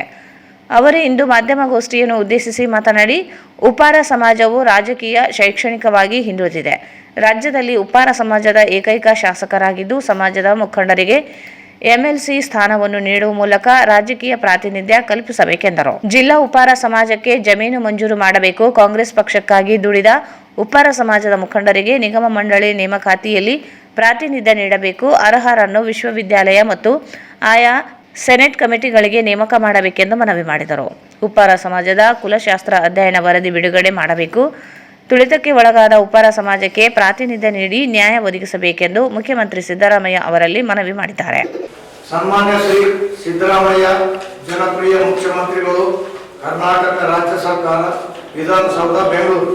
ಮಾನ್ಯ ವಿಷಯ, ಉಪ್ಪಾರ ಸಮಾಜಕ್ಕೆ ಅನುದಾನ ಬಿಡುಗಡೆ ಹಾಗೂ ಉಪ್ಪಾರ ಅಭಿವೃದ್ಧಿ ನಿಗಮಕ್ಕೆ ಪದಾಧಿಕಾರಿಗಳ ನೇಮಕ ಮಾಡುವ ಬಗ್ಗೆ ಈ ಮೂಲಕ ತಮ್ಮಲ್ಲಿ ಭಾಗವಹಿಸಿ ಸ್ವತಂತ್ರ ಹೋರಾಟಕ್ಕಾಗಿ ನಮ್ಮ ಪೂರ್ವಜರು ತ್ಯಾಗ ಬಲಿದಾನ ಮಾಡಿದ್ದಾರೆ. ನಮ್ಮ ಸಮಾಜವು ರಾಜಕೀಯದಲ್ಲಿ ಬೆಳೆದಿರುವುದಿಲ್ಲ. ನಮ್ಮ ರಾಜ್ಯಕ್ಕೆ ಒಬ್ಬೇ ಶಾಸಕ ಶ್ರೀ ಪುಟ್ಟರಂಗ ಶೆಟ್ಟಿ ಚಾಮರಾಜನಗರ ಬಿಟ್ಟರೆ ಮತ್ತೊಬ್ಬರಿಲ್ಲ. ನಾವು ಆರ್ಥಿಕವಾಗಿ, ಸಾಮಾಜಿಕವಾಗಿ, ಶೈಕ್ಷಣಿಕವಾಗಿ, ರಾಜಕೀಯವಾಗಿ ಅತಿ ಹಿಂದುಳಿದಿದ್ದೇವೆ. ಆದ್ದರಿಂದ ನಮ್ಮ ಸಮಾಜಕ್ಕೆ ಈ ಕೆಳಕಂಡ ಅನುದಾನ ಬಿಡುಗಡೆ ಮಾಡುವಂತೆ ಮಾನ್ಯರಲ್ಲಿ ಕೋರುತ್ತೇವೆ. 1. ರಾಯಚೂರಿನ ಉಪ್ಪಾರ ಸಮಾಜಕ್ಕೆ ಜಮೀನು ಮಂಜೂರು ಮಾಡಲು ಈಗಾಗಲೇ ಅರ್ಜಿ ಸಲ್ಲಿಸಿದ್ದು, ಅದನ್ನೇ ಮಂಜೂರು ಮಾಡಲು ವಿನಂತಿಸುತ್ತೇವೆ. 2. ನಮ್ಮ ಉಪ್ಪಾರ ಅಭಿವೃದ್ಧಿ ನಿಗಮಕ್ಕೆ 25 ಕೋಟಿ ಅನುದಾನ ಬಿಡುಗಡೆ ಮಾಡಬೇಕೆಂದು ಪ್ರಾರ್ಥಿಸುತ್ತೇವೆ.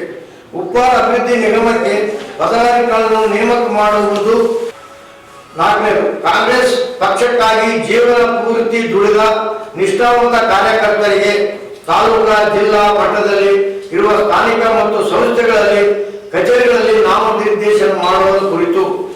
5ನೇದು, ಅರ್ಹರನ್ನು ವಿಶ್ವವಿದ್ಯಾಲಯ ಮತ್ತು ಆಯಾ ಸಿನೆಟ್ ಕಮಿಟಿಗಳಿಗೆ ಅಧ್ಯಕ್ಷರು ಮತ್ತು ಪದಾಧಿಕಾರಿಗಳನ್ನು ನೇಮಿಸುವ ಕುರಿತು.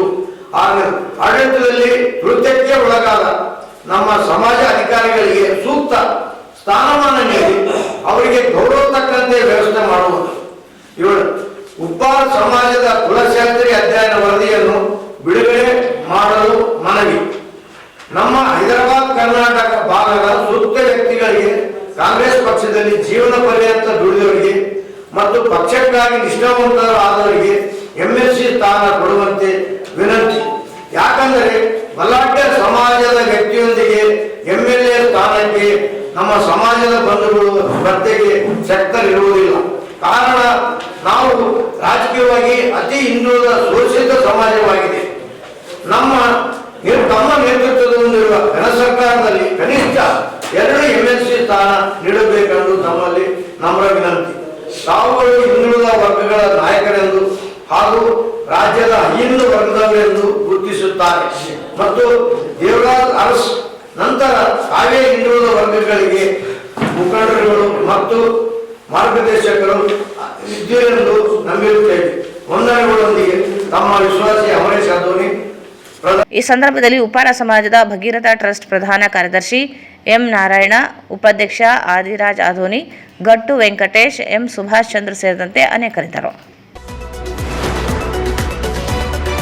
ಉಪಲೋಕಾಯುಕ್ತರು ಸೂಚನೆ ನೀಡಿ ತಿಂಗಳುಗಳ ಗತಿಸಿದರೂ ದೇದುರ್ಗ ರಸ್ತೆ ಅಗಲೀಕರಣ ನಡೆಸದ ಅಧಿಕಾರಿಗಳನ್ನು ಅಮಾನತುಗೊಳಿಸಬೇಕೆಂದು ಮಾಹಿತಿ ಹಕ್ಕು ಕಾರ್ಯಕರ್ತ ಅಳ್ಳಪ್ಪ ಅಮರಾಪುರ್ ಆಗ್ರಹಿಸಿದರು.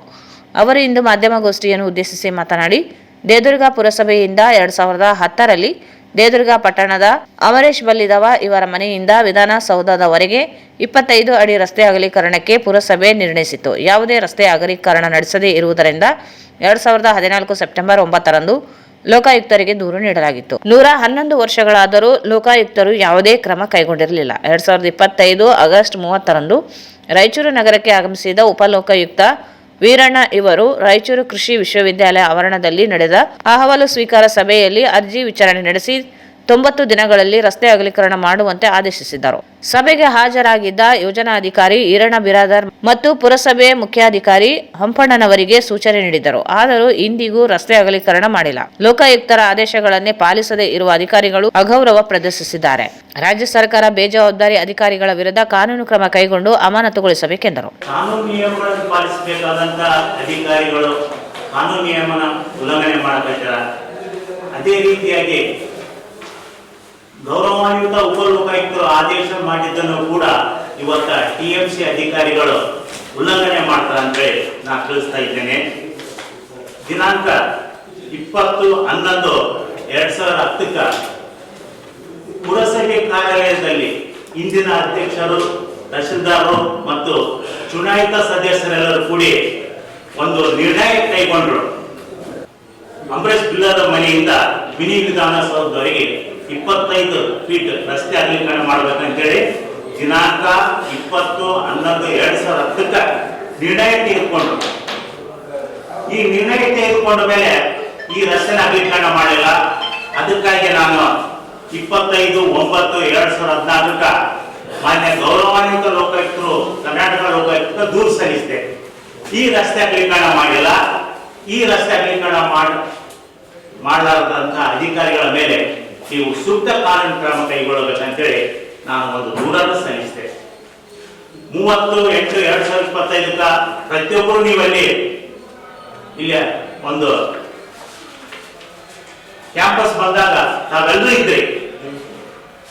ಅವತ್ತ ಒಂದು ಓಪನ್ ಕೋರ್ಟ್ ನಲ್ಲಿ ಉಪಲೋಕಾಯುಕ್ತರು ಒಂದು ಆದೇಶ ಮಾಡಿದ್ರು. 11 ವರ್ಷ ದೂರು ಕೊಟ್ಟು 11 ವರ್ಷಗಳಾದ್ರೂ ಕೂಡ ಈ ರಸ್ತೆ ಅಗಲೀಕರಣ ಮಾಡಿಲ್ಲ. 90 ದಿನಗಳಲ್ಲಿ ಈ ರಸ್ತೆ ಅಗಲೀಕರಣ ಮಾಡಬೇಕಂತೇಳಿ ಕರ್ನಾಟಕದ ಗೌರವಾನ್ವಿತ ಉಪಲೋಕಾಯುಕ್ತರು ಕ್ಯಾಂಪಸ್ ಮಾಡಿದ ಸಮಯದಲ್ಲಿ ಆರ್ಡರ್ ಮಾಡಿದ್ರು. ಆ ಸಮಯದಲ್ಲಿ ಇದ್ದಂತ ಪ್ರೆಸೆಂಟ್ ಚೀಫ್ ಆಫೀಸರ್ಸ್ ಮತ್ತು ಇಂದಿನ ಚೀಫ್ ಆಫೀಸರ್ಸ್ 4-5 ಮಂದಿ ಸಹಿ ಮಾಡ್ಯಾರ. ಇವತ್ತ ಗೌರವಾನ್ವಿತ ಉಪಲೋಕಾಯುಕ್ತರು ಆದೇಶ ಮಾಡಿದ್ಮೇಲೆ 90 ದಿನದಲ್ಲಿ ಈ ರಸ್ತೆ ಅಗಲೀಕರಣ ಮಾಡಲಿಲ್ಲ. ಉಪಲೋಕಾಯುಕ್ತರ ಆದೇಶವನ್ನು ಉಲ್ಲಂಘನೆ ಮಾಡಿದ್ರು. ನನಗೆ ಡಿಸೆಂಬರ್ 5ಕ್ಕೆ ಒಂದು ಆನ್ಲೈನ್ ನೋಡಿದ, ಡಿಸೆಂಬರ್ 5 ಮತ್ತೆ 2 ಮಂತ್ಸ್ ಟೈಮ್ ಕೊಟ್ಟರು. ಇವತ್ತ ಯಾವುದೋ ಒಂದು ನಿರ್ಣಯ ಪುರಸಭೆ ನಿರ್ಣಯ ತೆಗೆದುಕೊಂಡ ಮೇಲೆ 1 ವರ್ಷ ಇಲ್ಲ 2 ವರ್ಷದಲ್ಲಿ ಅದು ಅಗಲೀಕರಣ ಮಾಡಬೇಕು. ನಿರ್ಣಯ ತೆಗೆದುಕೊಂಡು 15 ವರ್ಷ ಆದರೂ ಕೂಡ ಈ ರಸ್ತೆ ಅಗಲೀಕರಣ ಮಾಡಲಿಲ್ಲ. ಇವತ್ತ ನಾನು ಲೋಕಾಯುಕ್ತನ ದೂರು ಸಲ್ಲಿಸ್ತೀವಿ. ನಮ್ಮ ಕೈ ಹೋರಾಟ ಮಾಡೋದಾಗುದಿಲ್ಲ. ಇವರಾದ್ರೂ ಇದನ್ನ ನಮ್ಮ ದೂರನ್ನು ಸಾಲ ಮಾಡ್ಬೇಕಂತೇಳಿ ನಾವು ದೂರು ಸಲ್ಲಿಸ್ತೀವಿ. 2014ರಿಂದ 20 ಸಿರವಾರ ತಾಲೂಕಿನ ಜಾಗಟಗಲ್ ಸೀಮಾಂತರದಲ್ಲಿ ರಾಜಗೋಪಾಲ್ ಎನ್ನುವವರಿಗೆ ಸೇರಿದ ಜಮೀನಿನಲ್ಲಿ ಬೆಳೆದಿದ್ದ ಭತ್ತವನ್ನು ಅತಿಕ್ರಮಣ ಮಾಡಿ ಭತ್ತ ಕೊಯ್ದುಕೊಂಡು ಕಳ್ಳತನ ಮಾಡಿರುವ ವಿರುದ್ಧ ಕಾನೂನು ಕ್ರಮ ಕೈಗೊಂಡು ಬಂಧಿಸಬೇಕೆಂದು ಪ್ರಗತಿಪರ ಸಂಘಟನೆಗಳ ಒಕ್ಕೂಟದ ಸಂಚಾಲಕಿ ವಿಜಯರಾಣಿ ಸಿರವಾರ್ ಆಗ್ರಹಿಸಿದರು. ಅವರು ಇಂದು ಮಾಧ್ಯಮಗೋಷ್ಠಿಯನ್ನು ಉದ್ದೇಶಿಸಿ ಮಾತನಾಡಿ, ಸರ್ವೆ ನಂಬರ್ 84/2, 84/3 ಹಾಗೂ 84/2ರಲ್ಲಿ ಇರುವ 7 ಎಕರೆ ಜಮೀನನ್ನು ಬಸಮ್ಮ ಇವರಿಂದ ರಾಜಗೋಪಾಲ್ ರಾವ್ ಮತ್ತು ಶೇಷಾದ್ರಿ ಇವರು ಕಾನೂನುಬದ್ಧವಾಗಿ ಖರೀದಿ ಮಾಡಿದ್ದಾರೆ. ರಾಜಪ್ಪ ಎಂಬುವವರು ಮುಟೇಷನ್ ಮಾಡಲು ಅರಿಕೆರ ನಾಡ ಕಚೇರಿಗೆ ಆಕ್ಷೇಪಣೆ ಸಲ್ಲಿಸಿದ್ದರಿಂದ ನೋಂದಣಿ ಬಾಕಿ ಇದೆ. ಆದರೆ ನವೆಂಬರ್ 30ರಂದು ರಾತ್ರಿ ರಾಜಪ್ಪ, ಕಾಸಲಯ್ಯ, ಶಿವಪ್ಪ, ಸಣ್ಣ ಶಿವಪ್ಪ, ಮೂಕಪ್ಪ ಮತ್ತು ಮಲ್ಲಪ್ಪ ಸೇರಿ ಭತ್ತ ಕೊಯ್ಯುವ ಯಂತ್ರದೊಂದಿಗೆ ಬಂದು ಬೆಳೆದು ನಿಂತಿದ್ದ ಭತ್ತವನ್ನು ಕೊಯ್ದುಕೊಂಡು ಕಳ್ಳತನ ಮಾಡಿದ್ದಾರೆ. ಆದರೆ ಜಮೀನು ಲೀಸುದಾರರು ಶ್ರೀನಿವಾಸ್, ಮೌನೇಶ್ ಇವರಿಗೆ ಬೆದರಿಸಿದ್ದಾರೆ. ಈ ಕುರಿತು ಗಬ್ಬೂರು ಠಾಣೆಯಲ್ಲಿ ಪ್ರಕರಣ ದಾಖಲಾಗಿದೆ. ಭತ್ತ ಕಳ್ಳತನ ಮಾಡಿದವರನ್ನು ಬಂಧಿಸಿಲ್ಲ. ಕೂಡಲೇ ಆರೋಪಿಗಳನ್ನು ಬಂಧಿಸಿ ಕಳವು ಮಾಡಿದ ಭತ್ತವನ್ನು ಮರುಕಳಿಸಬೇಕೆಂದು ಆಗ್ರಹಿಸಿದರು. ನನ್ನೆಲ್ಲ ಆತ್ಮೀಯ ಪತ್ರಿಕಾ ಮಾಧ್ಯಮ ಸಹೋದರಿಗೆ ಸ್ವಾಗತಿಸುತ್ತಾ, ರಾಯಚೂರು ಜಿಲ್ಲೆಯ ದೇವದುರ್ಗ ತಾಲೂಕಿನ ಗಬ್ಬೂರು ಗ್ರಾಮದ ಸೀಮಾಂತರದಲ್ಲಿ 84/2, 83/4, 83/3 ಈ ಒಂದು ಹೊಲದಲ್ಲಿನ ಏನು ಬೆಳೆ ಕಟಾವು ಮಾಡತಕ್ಕಂಥ ವ್ಯವಸ್ಥೆಯಲ್ಲಿ ಬಸಮ್ಮ ಮತ್ತು ರಾಜಮ್ಮ ಅಂತಕ್ಕಂಥ ಮಹಿಳೆಯರಿಗೆ ಜೀವ ಬೆದರಿಕೆ ಇದೆ. ಸಿರವಾರ ತಾಲೂಕಿನ ಮಾಡಗಿರಿ ಕ್ಯಾಂಪಿನ ರಾಜಗೋಪಾಲ್ ರಾವ್ ಅವರು ಈ ಒಂದು ಹೊಲವನ್ನು ಖರೀದಿ ಮಾಡಿರ್ತಾರೆ. ಬಸಮ್ಮ ಮತ್ತು ರಾಜಮ್ಮ ಇವರು ಬಡ ಕುಟುಂಬದ ಮಹಿಳೆಯರು.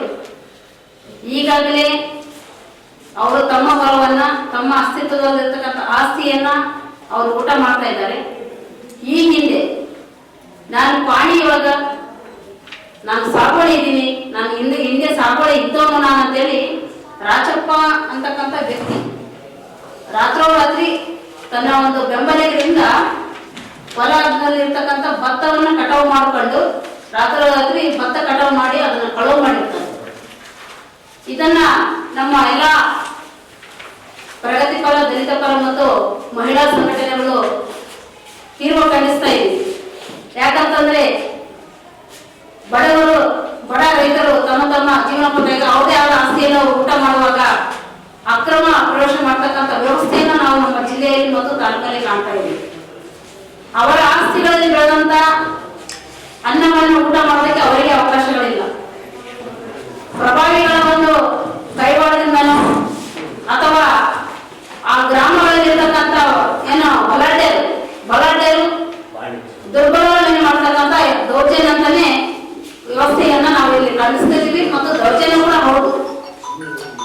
ಬಸಮ್ಮ ಮತ್ತು ರಾಜಮ್ಮ ಅಂತಕ್ಕಂಥ ಮಹಿಳೆಯರಿಗೆ ಯಾರೂ ಇಲ್ಲ. ಅವರು ತಮ್ಮ ಮಾರ್ಗದ ಆಸ್ತಿಯನ್ನು ಉಣ್ತಾ ಇದ್ದಾರೆ.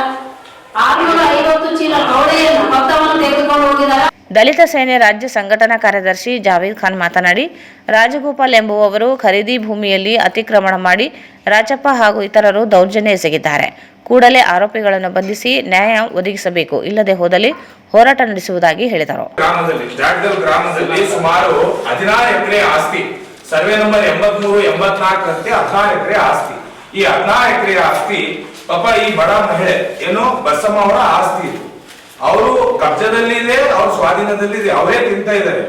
82ರಲ್ಲಿ ರಾಜಪ್ಪ ಅನ್ನೋರು ಸಾಗುವಳಿ ಚೀಟಿಯಲ್ಲಿ ಆ ಕಾಲಮ್ ಅಲ್ಲಿ ಇದ್ರು. ಆ ಕಾಲಮ್ ಅಲ್ಲಿ ಇದ್ದಾಗ ಅವ್ರೇನ್ ಮಾಡ್ತಾರೆ, ಮಾನ್ಯ ಸಹಾಯಕ ಆಯುಕ್ತರ ಹತ್ರ, DC ಅವರ ಹತ್ರ, ಆಮೇಲೆ ತಹಸೀಲ್ದಾರ್ ಅವರ ಹತ್ರ, ಎಲ್ಲರ ಹತ್ರ ಹೋಗ್ತಾರೆ ಇವರು. ಹೋದಾಗ ಅಲ್ಲಿ ಎಲ್ಲಾ ಸತ್ಯಾಸತ್ಯತೆಯನ್ನು ಪರಿಶೀಲಿಸಿ ಮಾನ್ಯ AC ಸಾಹೇಬರು, DC ಸಾಹೇಬರು ಮತ್ತು ಮಾನ್ಯ ನ್ಯಾಯಾಲಯವು ಬಸಮ್ಮ ಇವರೇ ಇದಕ್ಕೆ ಮಾಲಕತ್ವದ ಹಕ್ಕಿದೆ, ಇವರೇ ಇದಕ್ಕೆ ವಾರಸ್ದಾರ ಅಂತೇಳಿ ತೀರ್ಪಾಗುತ್ತೆ. ಆಮೇಲೆ ಕೋರ್ಟಿನ ಆದೇಶನು ನಾವು ಎತ್ತಿ ಹಿಡಿಯಲ್ಲ, ಯಾಕಂತಂದ್ರೆ ಇವರೇ ಮಾಲಕತ್ವ ಅಂತೇಳಿ ಆ ಕಾಪಿ ಕಟ್ಟಿದ್ದೀನಿ, ಅದನ್ನು ನೋಡ್ಕೊಳ್ಳಿ ಸರ್. ಇದು ಒಂದೇದು. ಎರಡನೇದು ಏನ್ ಮಾಡ್ತಾರೆ, ಸುಮ್ನೆ ವಿನಾಕಾರಣ ದಿನಾಂಕ ಹೋದ ತಿಂಗಳಲ್ಲಿ 11ನೇ ತಿಂಗಳ 27ಕ್ಕೆ ಇವ್ರೇನ್ ಮಾಡ್ತಾರೆ, ಪೊಲೀಸ್ ಸ್ಟೇಷನ್ಗೆ ಹೋಗಿ ನಮ್ದು ಹೊಲ ಇದು, ನಾವೇ ಇದು ಮಾಡ್ಬೇಕಂತಾರೆ. ನಾವೇನ್ ಮಾಡ್ತೀವಿ, ಪೊಲೀಸ್ ಸ್ಟೇಷನ್ ನಾವೊಂದು ಪತ್ರ ಕೊಡ್ತೀವಿ, ನಮ್ದೊಂದು ಸರ್ ಅಹವಾಲ್ ಇದೆ ತಗೊಳ್ಳಿ, ಇವರೆಲ್ಲ ಟ್ರೆಸ್ಪಾಸರ್ಸ್ ಇದ್ದಾರೆ, ನಮ್ಮ ಹೊಲದಲ್ಲಿ ಬಂದು ಬೇಕಾಬಿಟ್ಟಿಯಾಗಿ ನಮಗೆ ತ್ರಾಸ ಕೊಡ್ತಾ ಇದ್ದಾರೆ ಅಂತೇಳಿ ನಾವೊಂದು ಪೊಲೀಸ್ ಸ್ಟೇಷನ್ ಅಲ್ಲಿ ಕಂಪ್ಲೇಂಟ್ ಕೊಡ್ತೀವಿ. ಅವಾಗ ಪೊಲೀಸರು ಏನಂತಾರೆ, ನೀವು 2 ದಿನ ಆರಾಮ ರಾತ್ರೋರಾತ್ರಿ ಇವರು ಡ್ರೆಸ್ ಪಾಸ್ ಮಾಡಿ 16 ಎಕರೆ 1 ಎಕರೆ ಹಚ್ಬೇಕಂದ್ರೆ 40,000 ರಿಂದ 50,000 ರೂಪಾಯಿ ಖರ್ಚು ಬರುತ್ತೆ. ಆ ಅಮ್ಮ ಏನೋ ಕಷ್ಟ ಬಿದ್ದು ಆ ಹೊಲದಲ್ಲಿ ಅದು ಭತ್ತವನ್ನು ಬೆಳೆಯೋಕೆ ಪ್ರಯತ್ನ ಮಾಡಿ ಬೆಳೆದಿದ್ದಾರೆ. ಆದ್ರೆ ಇವ್ರು ಏಕಾಏಕಿ ಬಂದು ರಾತ್ರೋರಾತ್ರಿ ಕೊಯ್ತಾರ ಹೊಲದಲ್ಲಿ, ಇದು ನಮ್ಮ ಹೊಲ ಅಂತಾರೆ. ಎಲ್ಲ ಕಾಗದ ಪತ್ರ ಎಲ್ಲಾನು ಇವ್ರ ಹೆಸರಿಗಿದೆ. ಮಾನ್ಯ AC ಸಾಹೇಬರು, DC ಸಾಹೇಬರು, ನ್ಯಾಯಾಲಯ ಎಲ್ಲ ತೀರ್ಪುಗಳು ಇವ್ರ ಪರವಾಗಿದೆ. ಆದ್ರೂ ಇವರೆಲ್ಲ ಇಷ್ಟು ಮಾಡ್ತಾರೆ. ಒಂದು FIR ಆದ್ಮೇಲೆ ಯಾರು ಜನರ ಈ ಸಂದರ್ಭದಲ್ಲಿ ಬಸಮ್ಮ, ಲಕ್ಷ್ಮಿ, ರಾಜಗೋಪಾಲ್, ಸಾಜಿದ್, ಮಾರುತಿ ಚಿಕ್ಸುಗೂರು, ಕೃಷ್ಣ ಮಾಚರ್ಲಾ, ಜೀವನ ಸೇರಿದಂತೆ ಅನೇಕರಿದ್ದರು. ಮುದ್ಗಲ್ ಪೊಲೀಸ್ ಠಾಣಾ ವ್ಯಾಪ್ತಿ ಮಟ್ಟೂರು ತಾಂಡದಲ್ಲಿ ರಾಮಪ್ಪ ಮತ್ತು ಸಕ್ಕುಬಾಯಿ ಇವರ ಮೇಲೆ ನಡೆದ ಹಲ್ಲೆ ಘಟನೆ ಸಂಬಂಧಿಸಿದಂತೆ ಪ್ರತಿ ದೂರು ದಾಖಲಾದರೂ ಆರೋಪಿಗಳನ್ನು ಬಂಧಿಸದೆ PSI ಆರೋಪಿಗಳ ರಕ್ಷಣೆಗೆ ನಿಂತಿದ್ದಾರೆ ಎಂದು ಈಶ್ವರ್ ಜಾಧವ್ ಆರೋಪಿಸಿದರು. ಅವರು ಇಂದು ಮಾಧ್ಯಮಗೋಷ್ಠಿಯನ್ನು ಉದ್ದೇಶಿಸಿ ಮಾತನಾಡಿ, ಪ್ರಕರಣದಲ್ಲಿ ಹಳೆ ದ್ವೇಷಕ್ಕೆ ಸಂಬಂಧಿಸಿದಂತೆ ರೈಲ್ವೆ ಪೊಲೀಸ್ ಪೇದೆ ರಾಘವೇಂದ್ರ ಇವರು ಪೊಲೀಸರೊಂದಿಗೆ ಹೊಂದಿರುವ ಸ್ನೇಹದಿಂದ ಸುಳ್ಳು ಆರೋಪ ಮಾಡಿ ಪೊಲೀಸರ ಮೇಲೆ ಹಲ್ಲೆ ನಡೆಸಿರುವುದಾಗಿ ದೂರು ದಾಖಲಿಸಲಾಗಿತ್ತು. ಮಾರಣಾಂತಿಕ ಹಲ್ಲೆ ನಡೆಸಿರುವ ಘಟನೆಯಿಂದ ಪ್ರತಿ ದೂರು ದಾಖಲಿಸಲಾಗಿದೆ. ಜಿಲ್ಲಾ ಪೊಲೀಸ್ ವರಿಷ್ಠಾಧಿಕಾರಿಗಳು ಹಾಗೂ DYSP ಇವರಿಗೆ ದೂರು ನೀಡಲಾಗಿದೆ. ಆದರೂ ಯಾವುದೇ ಕ್ರಮ ಕೈಗೊಂಡಿಲ್ಲ. ಪೊಲೀಸ್ ಇಲಾಖೆಯಿಂದ ನ್ಯಾಯಸಮ್ಮತ ನಡೆಯನ್ನು ನಿರೀಕ್ಷಿಸುತ್ತಿದ್ದೇವೆ. ಆದರೆ ಮುದ್ಗಲ್ PSI ತನ್ನ ಸ್ನೇಹಿತ ರಾಘವೇಂದ್ರ ಇವರನ್ನು ರಕ್ಷಿಸಲು ಆರೋಪಿಗಳನ್ನು ಬಂಧಿಸದೆ ಸಹಕರಿಸುತ್ತಿದ್ದಾರೆ. ಈಗಾಗಲೇ ರಾಮಪ್ಪ ಮತ್ತು ಸಕ್ಕುಬಾಯಿ ಇವರನ್ನು ಬಂಧಿಸಿರುವ ಪೊಲೀಸರು ಇನ್ನೊಂದು ಗುಂಪಿನವರನ್ನು ಬಂಧಿಸದೆ ತಾರತಮ್ಯ ಮಾಡುತ್ತಿದ್ದಾರೆ. ಕೂಡಲೇ ಆರೋಪಿಗಳನ್ನು ಬಂಧಿಸದೆ ಹೋದಲ್ಲಿ ನ್ಯಾಯಾಂಗ ಮೊರೆ ಹೋಗುವುದಾಗಿ ಹೇಳಿದರು. ರಾಮಪ್ಪ ಮತ್ತು ಸಕ್ಕುಬಾಯಿ ಅನಾರೋಗ್ಯದಿಂದ ಬಳಲುತ್ತಿದ್ದಾರೆ. ಪೊಲೀಸರು ಶಾಂತಿ ಸುವ್ಯವಸ್ಥೆಯನ್ನು ರಕ್ಷಿಸುವುದಾಗಿ ಒಂದೇ ನ್ಯಾಯವನ್ನು ಅನುಸರಿಸಬೇಕು ಎಂದು ಆಗ್ರಹಿಸಿದರು. ಈ ಸಂದರ್ಭದಲ್ಲಿ ಲಾಲಮ್ಮ, ಶಿಲ್ಪಾ ಇದ್ದರು. ಈ ಪ್ರಕರಣದಲ್ಲಿ ರಾಮಪ್ಪ ಎನ್ನುವ ವ್ಯಕ್ತಿ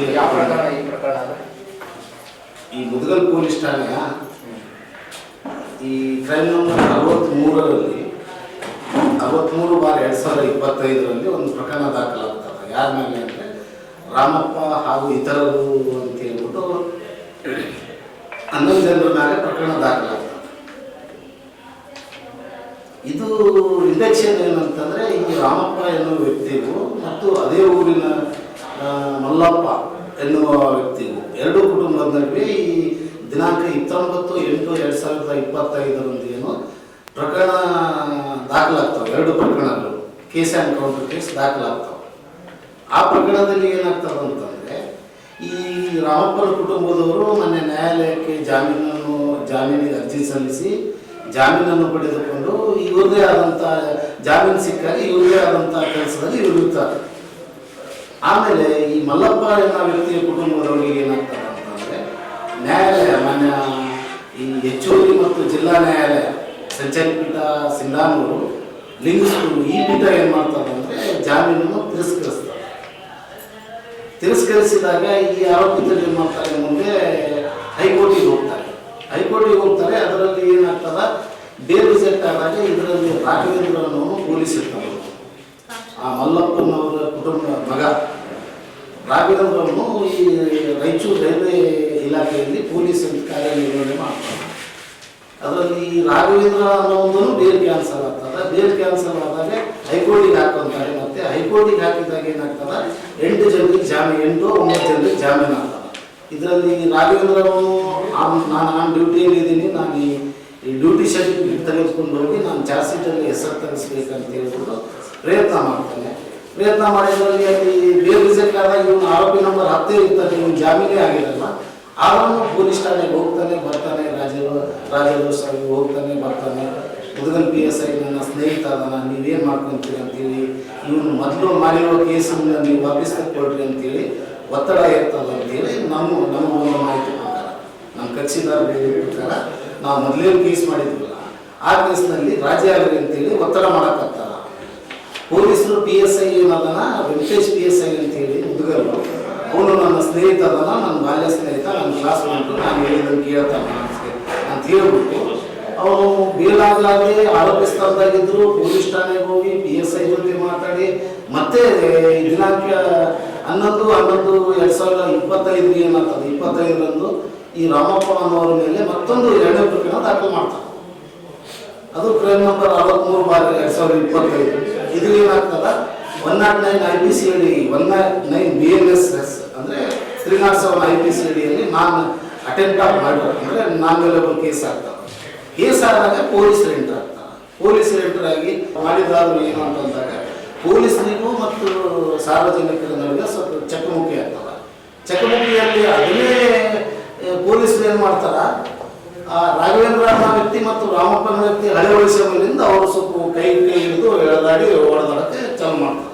ಅವರು ರಾಘವೇಂದ್ರನು ಪೊಲೀಸೇ. ಇನ್ನು ಪೊಲೀಸರು ತಪ್ಪು ಕಲ್ಪನೆ ತಪ್ಪು ತಿಳಿದುಕೊಂಡು ಏನು ಮಾಡ್ತಾರೆ, ಪೊಲೀಸರ ಮ್ಯಾಗ ಹಲ್ಲೆ ಆಗಿದೆ, ನಾವು ಯೂನಿಫಾರ್ಮ್ ಮ್ಯಾಲೆ ನಾವು ಏನಾದ ಈ ಕ್ರೈಮ್ ನಂಬರ್ 63/25 ತನಿಖೆಗೆ ಹೋದಾಗ ರಾಮಪ್ಪ ಮತ್ತು ಸಕ್ಕುಬಾಯಿ ಎಂಬ ಇಬ್ಬರು ಗಂಡ ಹೆಂಡತಿ ನಮ್ಮ ಮೇಲೆ ಹಲ್ಲೆ ಮಾಡಿದ್ದಾರೆ, ನಾವು ಯೂನಿಫಾರ್ಮ್ದಾಗಿದ್ದೀವಿ, ಕರ್ತವ್ಯ ಲೋಪ ಮಾಡಿದ್ದಾರೆ ಅಂತ ಹೇಳ್ಬಿಟ್ಟು 132 ಆಫ್ BNS Act ಮತ್ತೆ 109 ಅಂತಂದ್ರೆ 307 ಮೊದಲಿಂದು ಈ ಎರಡೂ ಜಾಮೀನುವಲ್ಲದ ಪ್ರಕರಣವನ್ನು ದಾಖಲು ಮಾಡ್ತಾರೆ. ಈ ಇವ್ರಿಗೆ ಪೊಲೀಸರಿಗೆ ಹೊಡೆದಿದ್ದ ಫೋಟೋಗಳಿಲ್ಲ, ಯಾವುದೇ ಸಾಕ್ಷಿಗಳಿಲ್ಲ. ಈ ಪೊಲೀಸರು ಮಾಡಿರುವ ತಪ್ಪುಗಳಿಗೆ ತಾವು ಏನಾದರೂ ಈ ತಪ್ಪನ್ನು ಮುಚ್ಚಿ ಹಾಕಲಿಕ್ಕೆ ಸಾರ್ವಜನಿಕರ ಮೇಲೆ ಲಾಠಿ ಪ್ರಯೋಗ ಮಾಡ್ತಾರೆ. ಅಲ್ಲಿಗಲ್ಲಿ ಅವರು ಹೊಡೆದು ಬೆದರಿಸ್ತಾರೆ, ನೀವು ಯಾರಾದರೂ ಬಂದರೆ ನಿಮಗೆ ನಿಮ್ಮ ವಿರುದ್ಧಕ್ಕೆ ಪ್ರಕರಣ ದಾಖಲು ಮಾಡ್ತೀವಿ ಅಂತಾರೆ. ಇದು ಕಾನೂನಿಗೆ ವಿರುದ್ಧವಾಗಿ ನಡ್ಕೊಂಡಿದ್ದ ನನ್ನ ಅನುಭವ ಪ್ರಕಾರ ಅನಿಸ್ತಾ ಇಲ್ಲ. ಬೆಂಗಳೂರಿನ ಮಹದೇವಪುರ ವಿಧಾನಸಭಾ ಕ್ಷೇತ್ರದ ITPL ವೈಟ್ ಫೀಲ್ಡ್ ವೃತ್ತದ ಬಳಿ ಬೀದಿ ವ್ಯಾಪಾರಿಗಳನ್ನು ಒಕ್ಕಲೆಬ್ಬಿಸುತ್ತಿರುವುದನ್ನು ವಿರೋಧಿಸಿದ ಭಾರತೀಯ ಸೇವಾ ಸಮಿತಿ ರಾಷ್ಟ್ರೀಯ ಅಧ್ಯಕ್ಷ ಡಾಕ್ಟರ್ ರಾಮಚಂದ್ರ ಚಿನ್ನಿ ಹೂಡಿಯವರ ಮೇಲೆ ಮಾರಣಾಂತಿಕ ಹಲ್ಲೆ ನಡೆಸಿರುವುದನ್ನು ವಾರದಲ್ಲಿ ಬಂಧಿಸದಿದ್ದರೆ ರಾಜ್ಯದಾದ್ಯಂತ ಪ್ರತಿಭಟನೆ ನಡೆಸುವುದಾಗಿ ಮಾದಿಗ ಮೀಸಲಾತಿ ಹೋರಾಟ ಸಮಿತಿ ಜಿಲ್ಲಾಧ್ಯಕ್ಷ ಹನುಮಂತಪ್ಪ ಮನ್ನಾಪುರೆ ಹೇಳಿದರು. ಅವರು ಇಂದು ಮಾಧ್ಯಮಗೋಷ್ಠಿಯನ್ನು ಉದ್ದೇಶಿಸಿ ಮಾತನಾಡಿ, ಬೀದಿ ವ್ಯಾಪಾರಿಗಳನ್ನು ಒಕ್ಕಲೆಬ್ಬಿಸದಂತೆ ಸುಪ್ರೀಂ ಕೋರ್ಟ್ ಆದೇಶ ನೀಡಿದ್ದರೂ ರಮೇಶ್ ರೆಡ್ಡಿ, ತ್ರಿಶೋಧ್ ಮತ್ತು ಉಮಾಶಂಕರ್ ಎಂಬುವರ ಪ್ರಚೋದನೆಯಿಂದ ಗುಂಡಾಗಳಿಂದ ಹಲ್ಲೆ ಮಾಡಲಾಗಿದೆ. ಬೀದಿ ವ್ಯಾಪಾರಿಗಳ ಪರವಾಗಿ ಧ್ವನಿ ಎತ್ತಿದವರನ್ನು ಹತ್ತಿಕ್ಕುವ ಪ್ರಯತ್ನ ಮಾಡಲಾಗಿದೆ. ಕೂಡಲೇ ಗೃಹ ಸಚಿವರು ಯಾವುದೇ ಪ್ರಭಾವಕ್ಕೆ ಒಳಗಾಗದೆ ಆರೋಪಿಗಳನ್ನು ಬಂಧಿಸಲು ಸೂಚನೆ ನೀಡಬೇಕು, ಇಲ್ಲದೆ ಹೋದಲ್ಲಿ ಹೋರಾಟ ನಡೆಸುವುದಾಗಿ ಹೇಳಿದರು.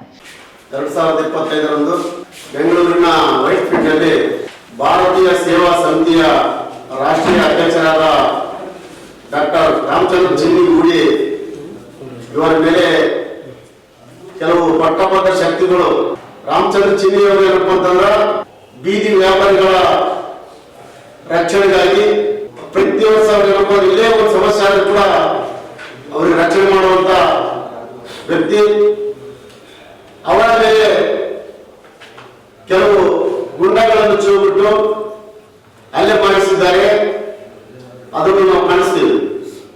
ಯಾಕಪ್ಪ ಅಂತಂದ್ರೆ ಕೆಲವೊಬ್ಬರು ಬಡಬಗ್ಗರು ಫುಟ್ಪಾತ್ ಮೇಲೆ ಕೂತ್ಕೊಂಡು ತಮ್ಮ ಉಪಜೀವನ ಸಾಧಿಸಲು ಸಣ್ಣ ಪುಟ್ಟ ವ್ಯಾಪಾರ ಮಾಡಿ ಬದುಕುವಂತ ಜನರಿಗೆ ಈ ಜಾಗ ಇಲ್ಲಿ ನೀವು ಕೂತ್ಕೊಳ್ಬಾರ್ದು, ಇದು ನಮ್ಮ ಕಬ್ಜೆ ಇದೆ ಅಂತೇಳಿ ಅವ್ರ ಮೇಲೆ ದೌರ್ಜನ್ಯ ಮಾಡಿ ದಬ್ಬಾಳಿಕೆ ಮಾಡಿ ಮತ್ತ ಆ ಕಾರಣಕ್ಕೆ ಅವರ ವ್ಯಾಪಾರಸ್ಥರನ್ನು ರಕ್ಷಣೆ ಮಾಡಬಹುದು ಅಂತ ರಾಮಚಂದ್ರ ಚಿನ್ನಿ ಅವರ ಮೇಲೆ ಅಂತಂದ್ರ ಮಾನವೀಯ ಕಾರ್ಯ ಮಾಡಿದ್ದಾರೆ. ಇಲ್ಲಿವರೆಗೂ ಅವರನ್ನು ಬಂಧಿಸದಿರುವುದು ನಮ್ಮ ಕಾಂಗ್ರೆಸ್ ಸರ್ಕಾರಕ್ಕೆ ನಾವು ಧಿಕ್ಕಾರ ಹೇಳ್ಬೇಕಾಗ್ತದ. ಯಾಕಪ್ಪ ಅಂತಂದ್ರೆ ಅವರು ನ್ಯಾಯಿಕವಾಗಿ ಕಾನೂನುಬದ್ಧವಾಗಿ ಹೋರಾಟ ಮಾಡುವಂತ ಡಾಕ್ಟರ್ ರಾಮಚಂದ್ರ ಚಿನ್ನಿ ಅವರು ಹೇಳ್ಬೇಕಂತಂದ್ರ ಅಲ್ಲಿ ನೀವು ಯಾಕೆ ಗಲಾಟೆ ಮಾಡ್ತೀರಿ, ಅವ್ರನ್ನ ಬದುಕಕ್ಕೆ ಬಿಡಿ.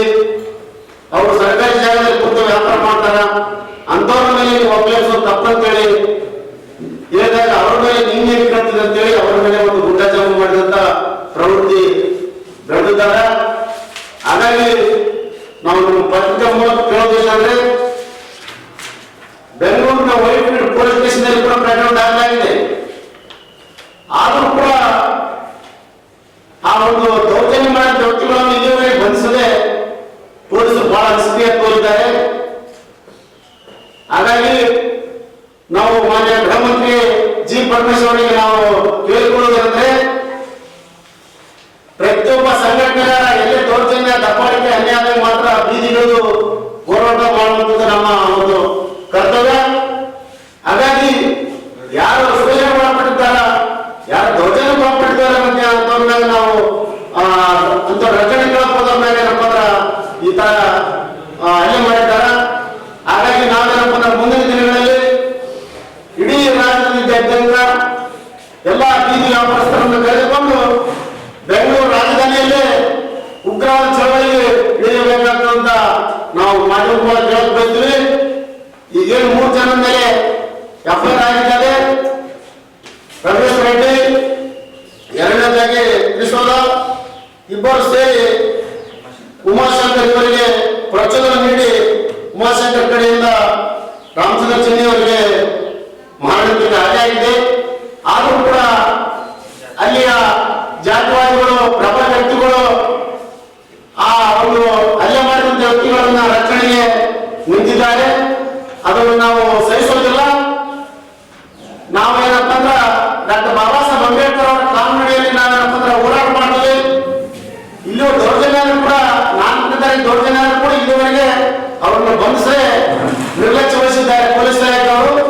ಹಾಗಾಗಿ ನಾವು ಒಂದು ವೇಳೆ 2-3 ವಾರದಲ್ಲಿ ಅರೆಸ್ಟ್ ಮಾಡದೆ ಹೋದರೆ ಇಡೀ ರಾಜ್ಯಾದ್ಯಂತ ಎಲ್ಲಾ ಪ್ರಗತಿಪರ ಚಿಂತಕರು, ಸಾಹಿತಿಗಳು, ದಲಿತರ ಹೋರಾಟಗಾರರು ಸೇರಿ ನಾವು ಬೆಂಗಳೂರು ಚಲೋ ಕಾರ್ಯಕ್ರಮ ಕೂಡ ಹಮ್ಮಿಕೊಳ್ತೇವೆ. ಭಾರತೀಯ ಸೇವಾ ಸಮಿತಿ ಜಿಲ್ಲಾ ಅಧ್ಯಕ್ಷ ಕೃಷ್ಣ ಅಸ್ಕಿಯಾಳ್ ಮಾತನಾಡಿ, ಭಾರತೀಯ ಸೇವಾ ಸಮಿತಿ ಜನಪರವಾಗಿ ಹೋರಾಟ ಕಟ್ಟುತ್ತಿದೆ.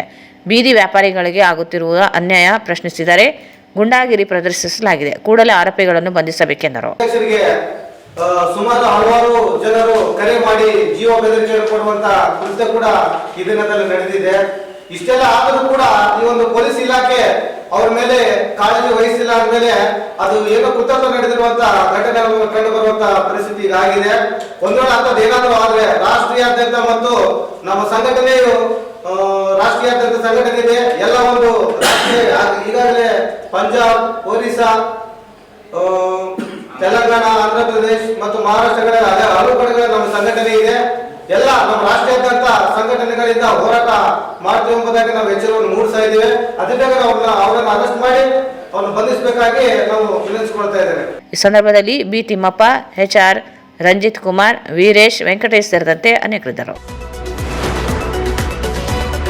ಕಳೆದ 10 ವರ್ಷಗಳಿಂದ ಸಲ್ಲಿಸಲಾಗಿದ್ದ ಮಾಹಿತಿ ಹಕ್ಕು ಆಯೋಗದ ಮೇಲ್ಮನವಿಯನ್ನು ಈಗ ವಿಚಾರಣೆಗೆ ಕೈಗೆತ್ತಿಕೊಂಡಿದ್ದಾರೆ ಎಂದು RTI ಕಾರ್ಯಕರ್ತ ಅಳ್ಳಪ್ಪ ಅಮರಾಪುರ್ ದೂರಿದರು.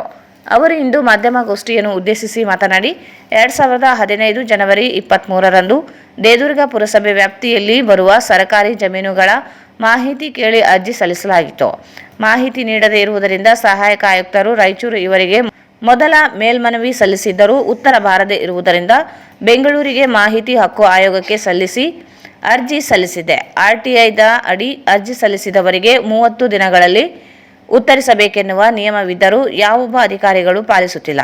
10 ವರ್ಷಗಳಿಂದ ಬಾಕಿ ಇದ್ದ ಮೇಲ್ಮನವಿಯ ವಿಚಾರಣೆಯನ್ನು ಕಲಬುರಗಿ ಮಾಹಿತಿ ಹಕ್ಕು ಆಯೋಗ ವಿಚಾರಣೆ ಡಿಸೆಂಬರ್ 11ರಂದು ನಿಗದಿಪಡಿಸಿದೆ.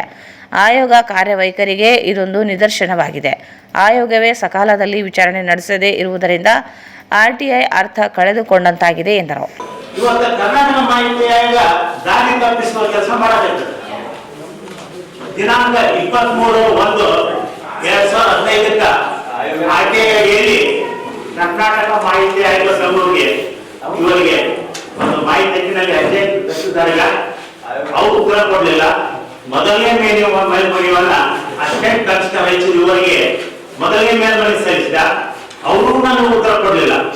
ಆ ನಂತರ ನಾನು ಕರ್ನಾಟಕ ಮಾಹಿತಿ ಆಯೋಗ ದ್ವಿತೀಯ ಮೇಲ್ಮನವಿ ಕಳಿಸಿದೆ 2015ರಲ್ಲಿ. ಆದ್ರೆ ಇವತ್ತ ಕರ್ನಾಟಕ ಮಾಹಿತಿ ಆಯೋಗ ಬೆಂಗಳೂರಿನಿಂದ ಕರ್ನಾಟಕ ಮಾಹಿತಿ ಆಯೋಗ ಕಲಬುರಗಿ ಪೀಠದಿಂದ ನಾಳೆ 11/12/2025 ಹಾಜರಾಗಂತ ಹೇಳ್ತಾರೆ ಸರ್. ಮಾಹಿತಿ ಕೊಟ್ಟು 11 ವರ್ಷ ಆದ ನಂತರ ಇವತ್ತ ಮಾಹಿತಿ ಆಯೋಗದಿಂದ ನನಗೊಂದು ಲೆಟರ್ ಬರ್ತದೆ. ಇವತ್ತ ಕಾನೂನು ಯಾಕೆ ಪಾಲನೆ ಮಾಡಬೇಕು, ಸರ್ಕಾರ ನಿಯಮಗಳನ್ನು ಯಾಕೆ ಪಾಲನೆ ಮಾಡಬೇಕು, ಇವತ್ತ ಕರ್ನಾಟಕ ಮಾಹಿತಿ ಆಯೋಗ ಜೀವಂತ ಆದ ಅಥವಾ ಇಲ್ಲ ಸರ್. ಹಿಂದಿನ ಮಹಾಭಾರತದಲ್ಲಿ ಪಾಂಡವರು 11 ವರ್ಷ ವನವಾಸ ಮಾಡಿದ್ರು ತಮ್ಮ ರಾಜ್ಯ ಪಡೆಯಕ. ನಾನು ಆರ್ಟಿಐ ಮಾಹಿತಿಯಲ್ಲಿ ಅರ್ಜಿಯಾಗಿ 11 ವರ್ಷದಿಂದ ವಿಚಾರಣೆ ನೋಡ್ರಿ ನಾವು ಪ್ರಜಾಪ್ರಭುತ್ವ ವ್ಯವಸ್ಥೆ ಯಾರು ವಿಚಾರ ಇದು ಜನರಿಗೆ ತಿಳಿಬೇಕು, ಪ್ರತಿಯೊಬ್ಬರಿಗೆ ತಿಳಿಬೇಕು. ಜಲ್ದಿ ಬಂದ ಅನ್ಕೋಬೇಕು. ಈಗ ಯಾಕಂತ ಕೇಳಿದ್ರೆ ನಮ್ಮ ರಾಯಚೂರವರಾಗಿರಲ್ಲ ಈಗಾಗಿಲ್ಲ ನಾನು ಬಯಸಿದ್ದು ಕರ್ನಾಟಕ ಮಾಹಿತಿ ಆಯೋಗ ಬೆಂಗಳೂರು 23/1/2015 ಹಿಂದಕ್ಕೆ ಪಾಂಡವ ವನವಾಸ ಮಾಡಿದ್ರು. ಅವರು ಸ್ವಂತ ತಂದೆ ಕೈ ರಾಜಸ್ಥಾನ ಹೋರಾಟ ಮಾಡಿ ಯುದ್ಧ ಮಾಡಿದ್ರು. ನಾನು ಮಾಹಿತಿಯಲ್ಲಿ ಈ ಪ್ರಜಾಪ್ರಭುತ್ವ ವ್ಯವಸ್ಥೆಯಲ್ಲಿ ಮಾಹಿತಿ ಉತ್ತರ ಕೊಟ್ಟಪ್ಪ ಅಂತ ಕೇಳಿದ್ರೆ ನಾನು 11 ವರ್ಷ ಕಾಯ್ಬೇಕಾ? ಏನಿಲ್ಲ ದೇಶದ ಕಾನೂನುಗಳು ಯಾವ ರೀತಿ ಕಾಗದದ ಕಾನೂನುಗಳು ಕಾರ್ಯರೂಪವಾಗಿಲ್ಲ. ಇವತ್ತು ಕರ್ನಾಟಕ ಮಾಹಿತಿಯನ್ನು ಯಾರು ಬಲಪಡಿಸಬೇಕು? ರಾಜ್ಯ ಸರ್ಕಾರ ಬಲಪಡಿಸಬೇಕು, ಕೇಂದ್ರ ಸರ್ಕಾರ ಪಾಲಿಸಬೇಕು.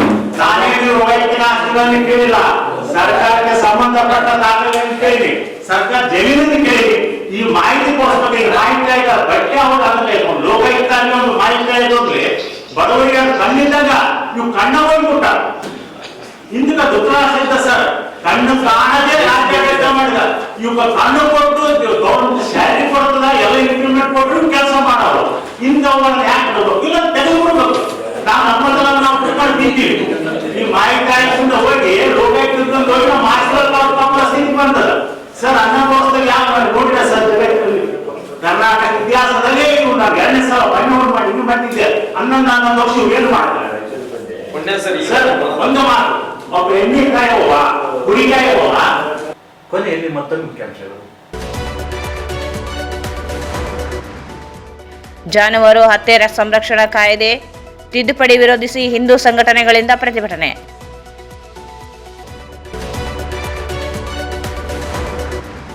ಕೇಂದ್ರ ವಿತ್ತ ಸಚಿವ ನಿರ್ಮಲಾ ಸೀತಾರಾಮನ್ ವಿರುದ್ಧ ಅವಹೇಳನಕಾರಿ ಸಿಎಂ ಹೇಳಿಕೆ ಖಂಡಿಸಿ ಬಿಜೆಪಿ ಮಹಿಳಾ ಮೋರ್ಚಾ ಪ್ರತಿಭಟನೆ.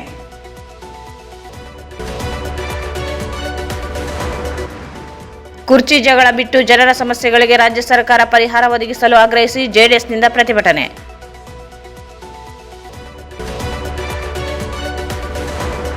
ಕೃಷಿ ಇಂಜಿನಿಯರಿಂಗ್ ಮಹಾವಿದ್ಯಾಲಯದಲ್ಲಿ ಅಂತರ್ಜಲ ಕುರಿತು ಕಾರ್ಯಾಗಾರ.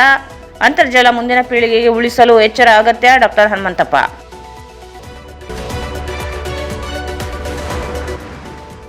ಉಪ್ಪಾರ ಸಮಾಜಕ್ಕೆ ಸಚಿವ ಸ್ಥಾನ, ಮಂಡಳಿಗೆ ಅನುದಾನ ನೀಡಲಿ ಅಮರೇಶ್ ಆದೋನಿ.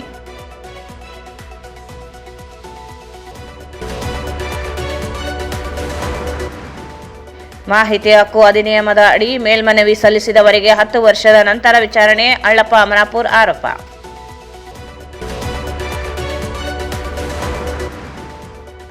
ಜಾಗಡ್ಕಲ್ ಬಳಿ ಜಮೀನಿನಲ್ಲಿ ಭತ್ತ ಕಳ್ಳತನ, ಆರೋಪಿಗಳ ಬಂಧನಕ್ಕೆ ವಿಜಯರಾಣಿ ಆಗ್ರಹ.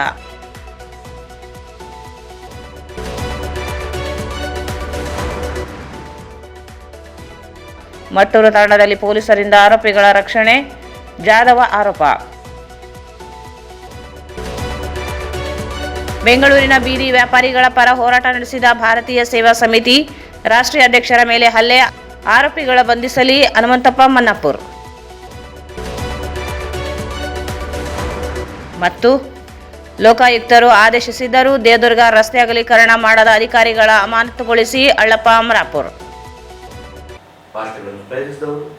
ಭಾರತ್ ಫರ್ನಿಚರ್ಸ್ ರಾಯಚೂರಿನಲ್ಲಿ ಮೊಟ್ಟ ಮೊದಲ ಬಾರಿಗೆ 3 ಮಳಿಗೆ ಒಳಗೊಂಡ ಬೃಹತ್ ಆಕಾರದ ಫರ್ನಿಚರ್ ಶೋರೂಮ್.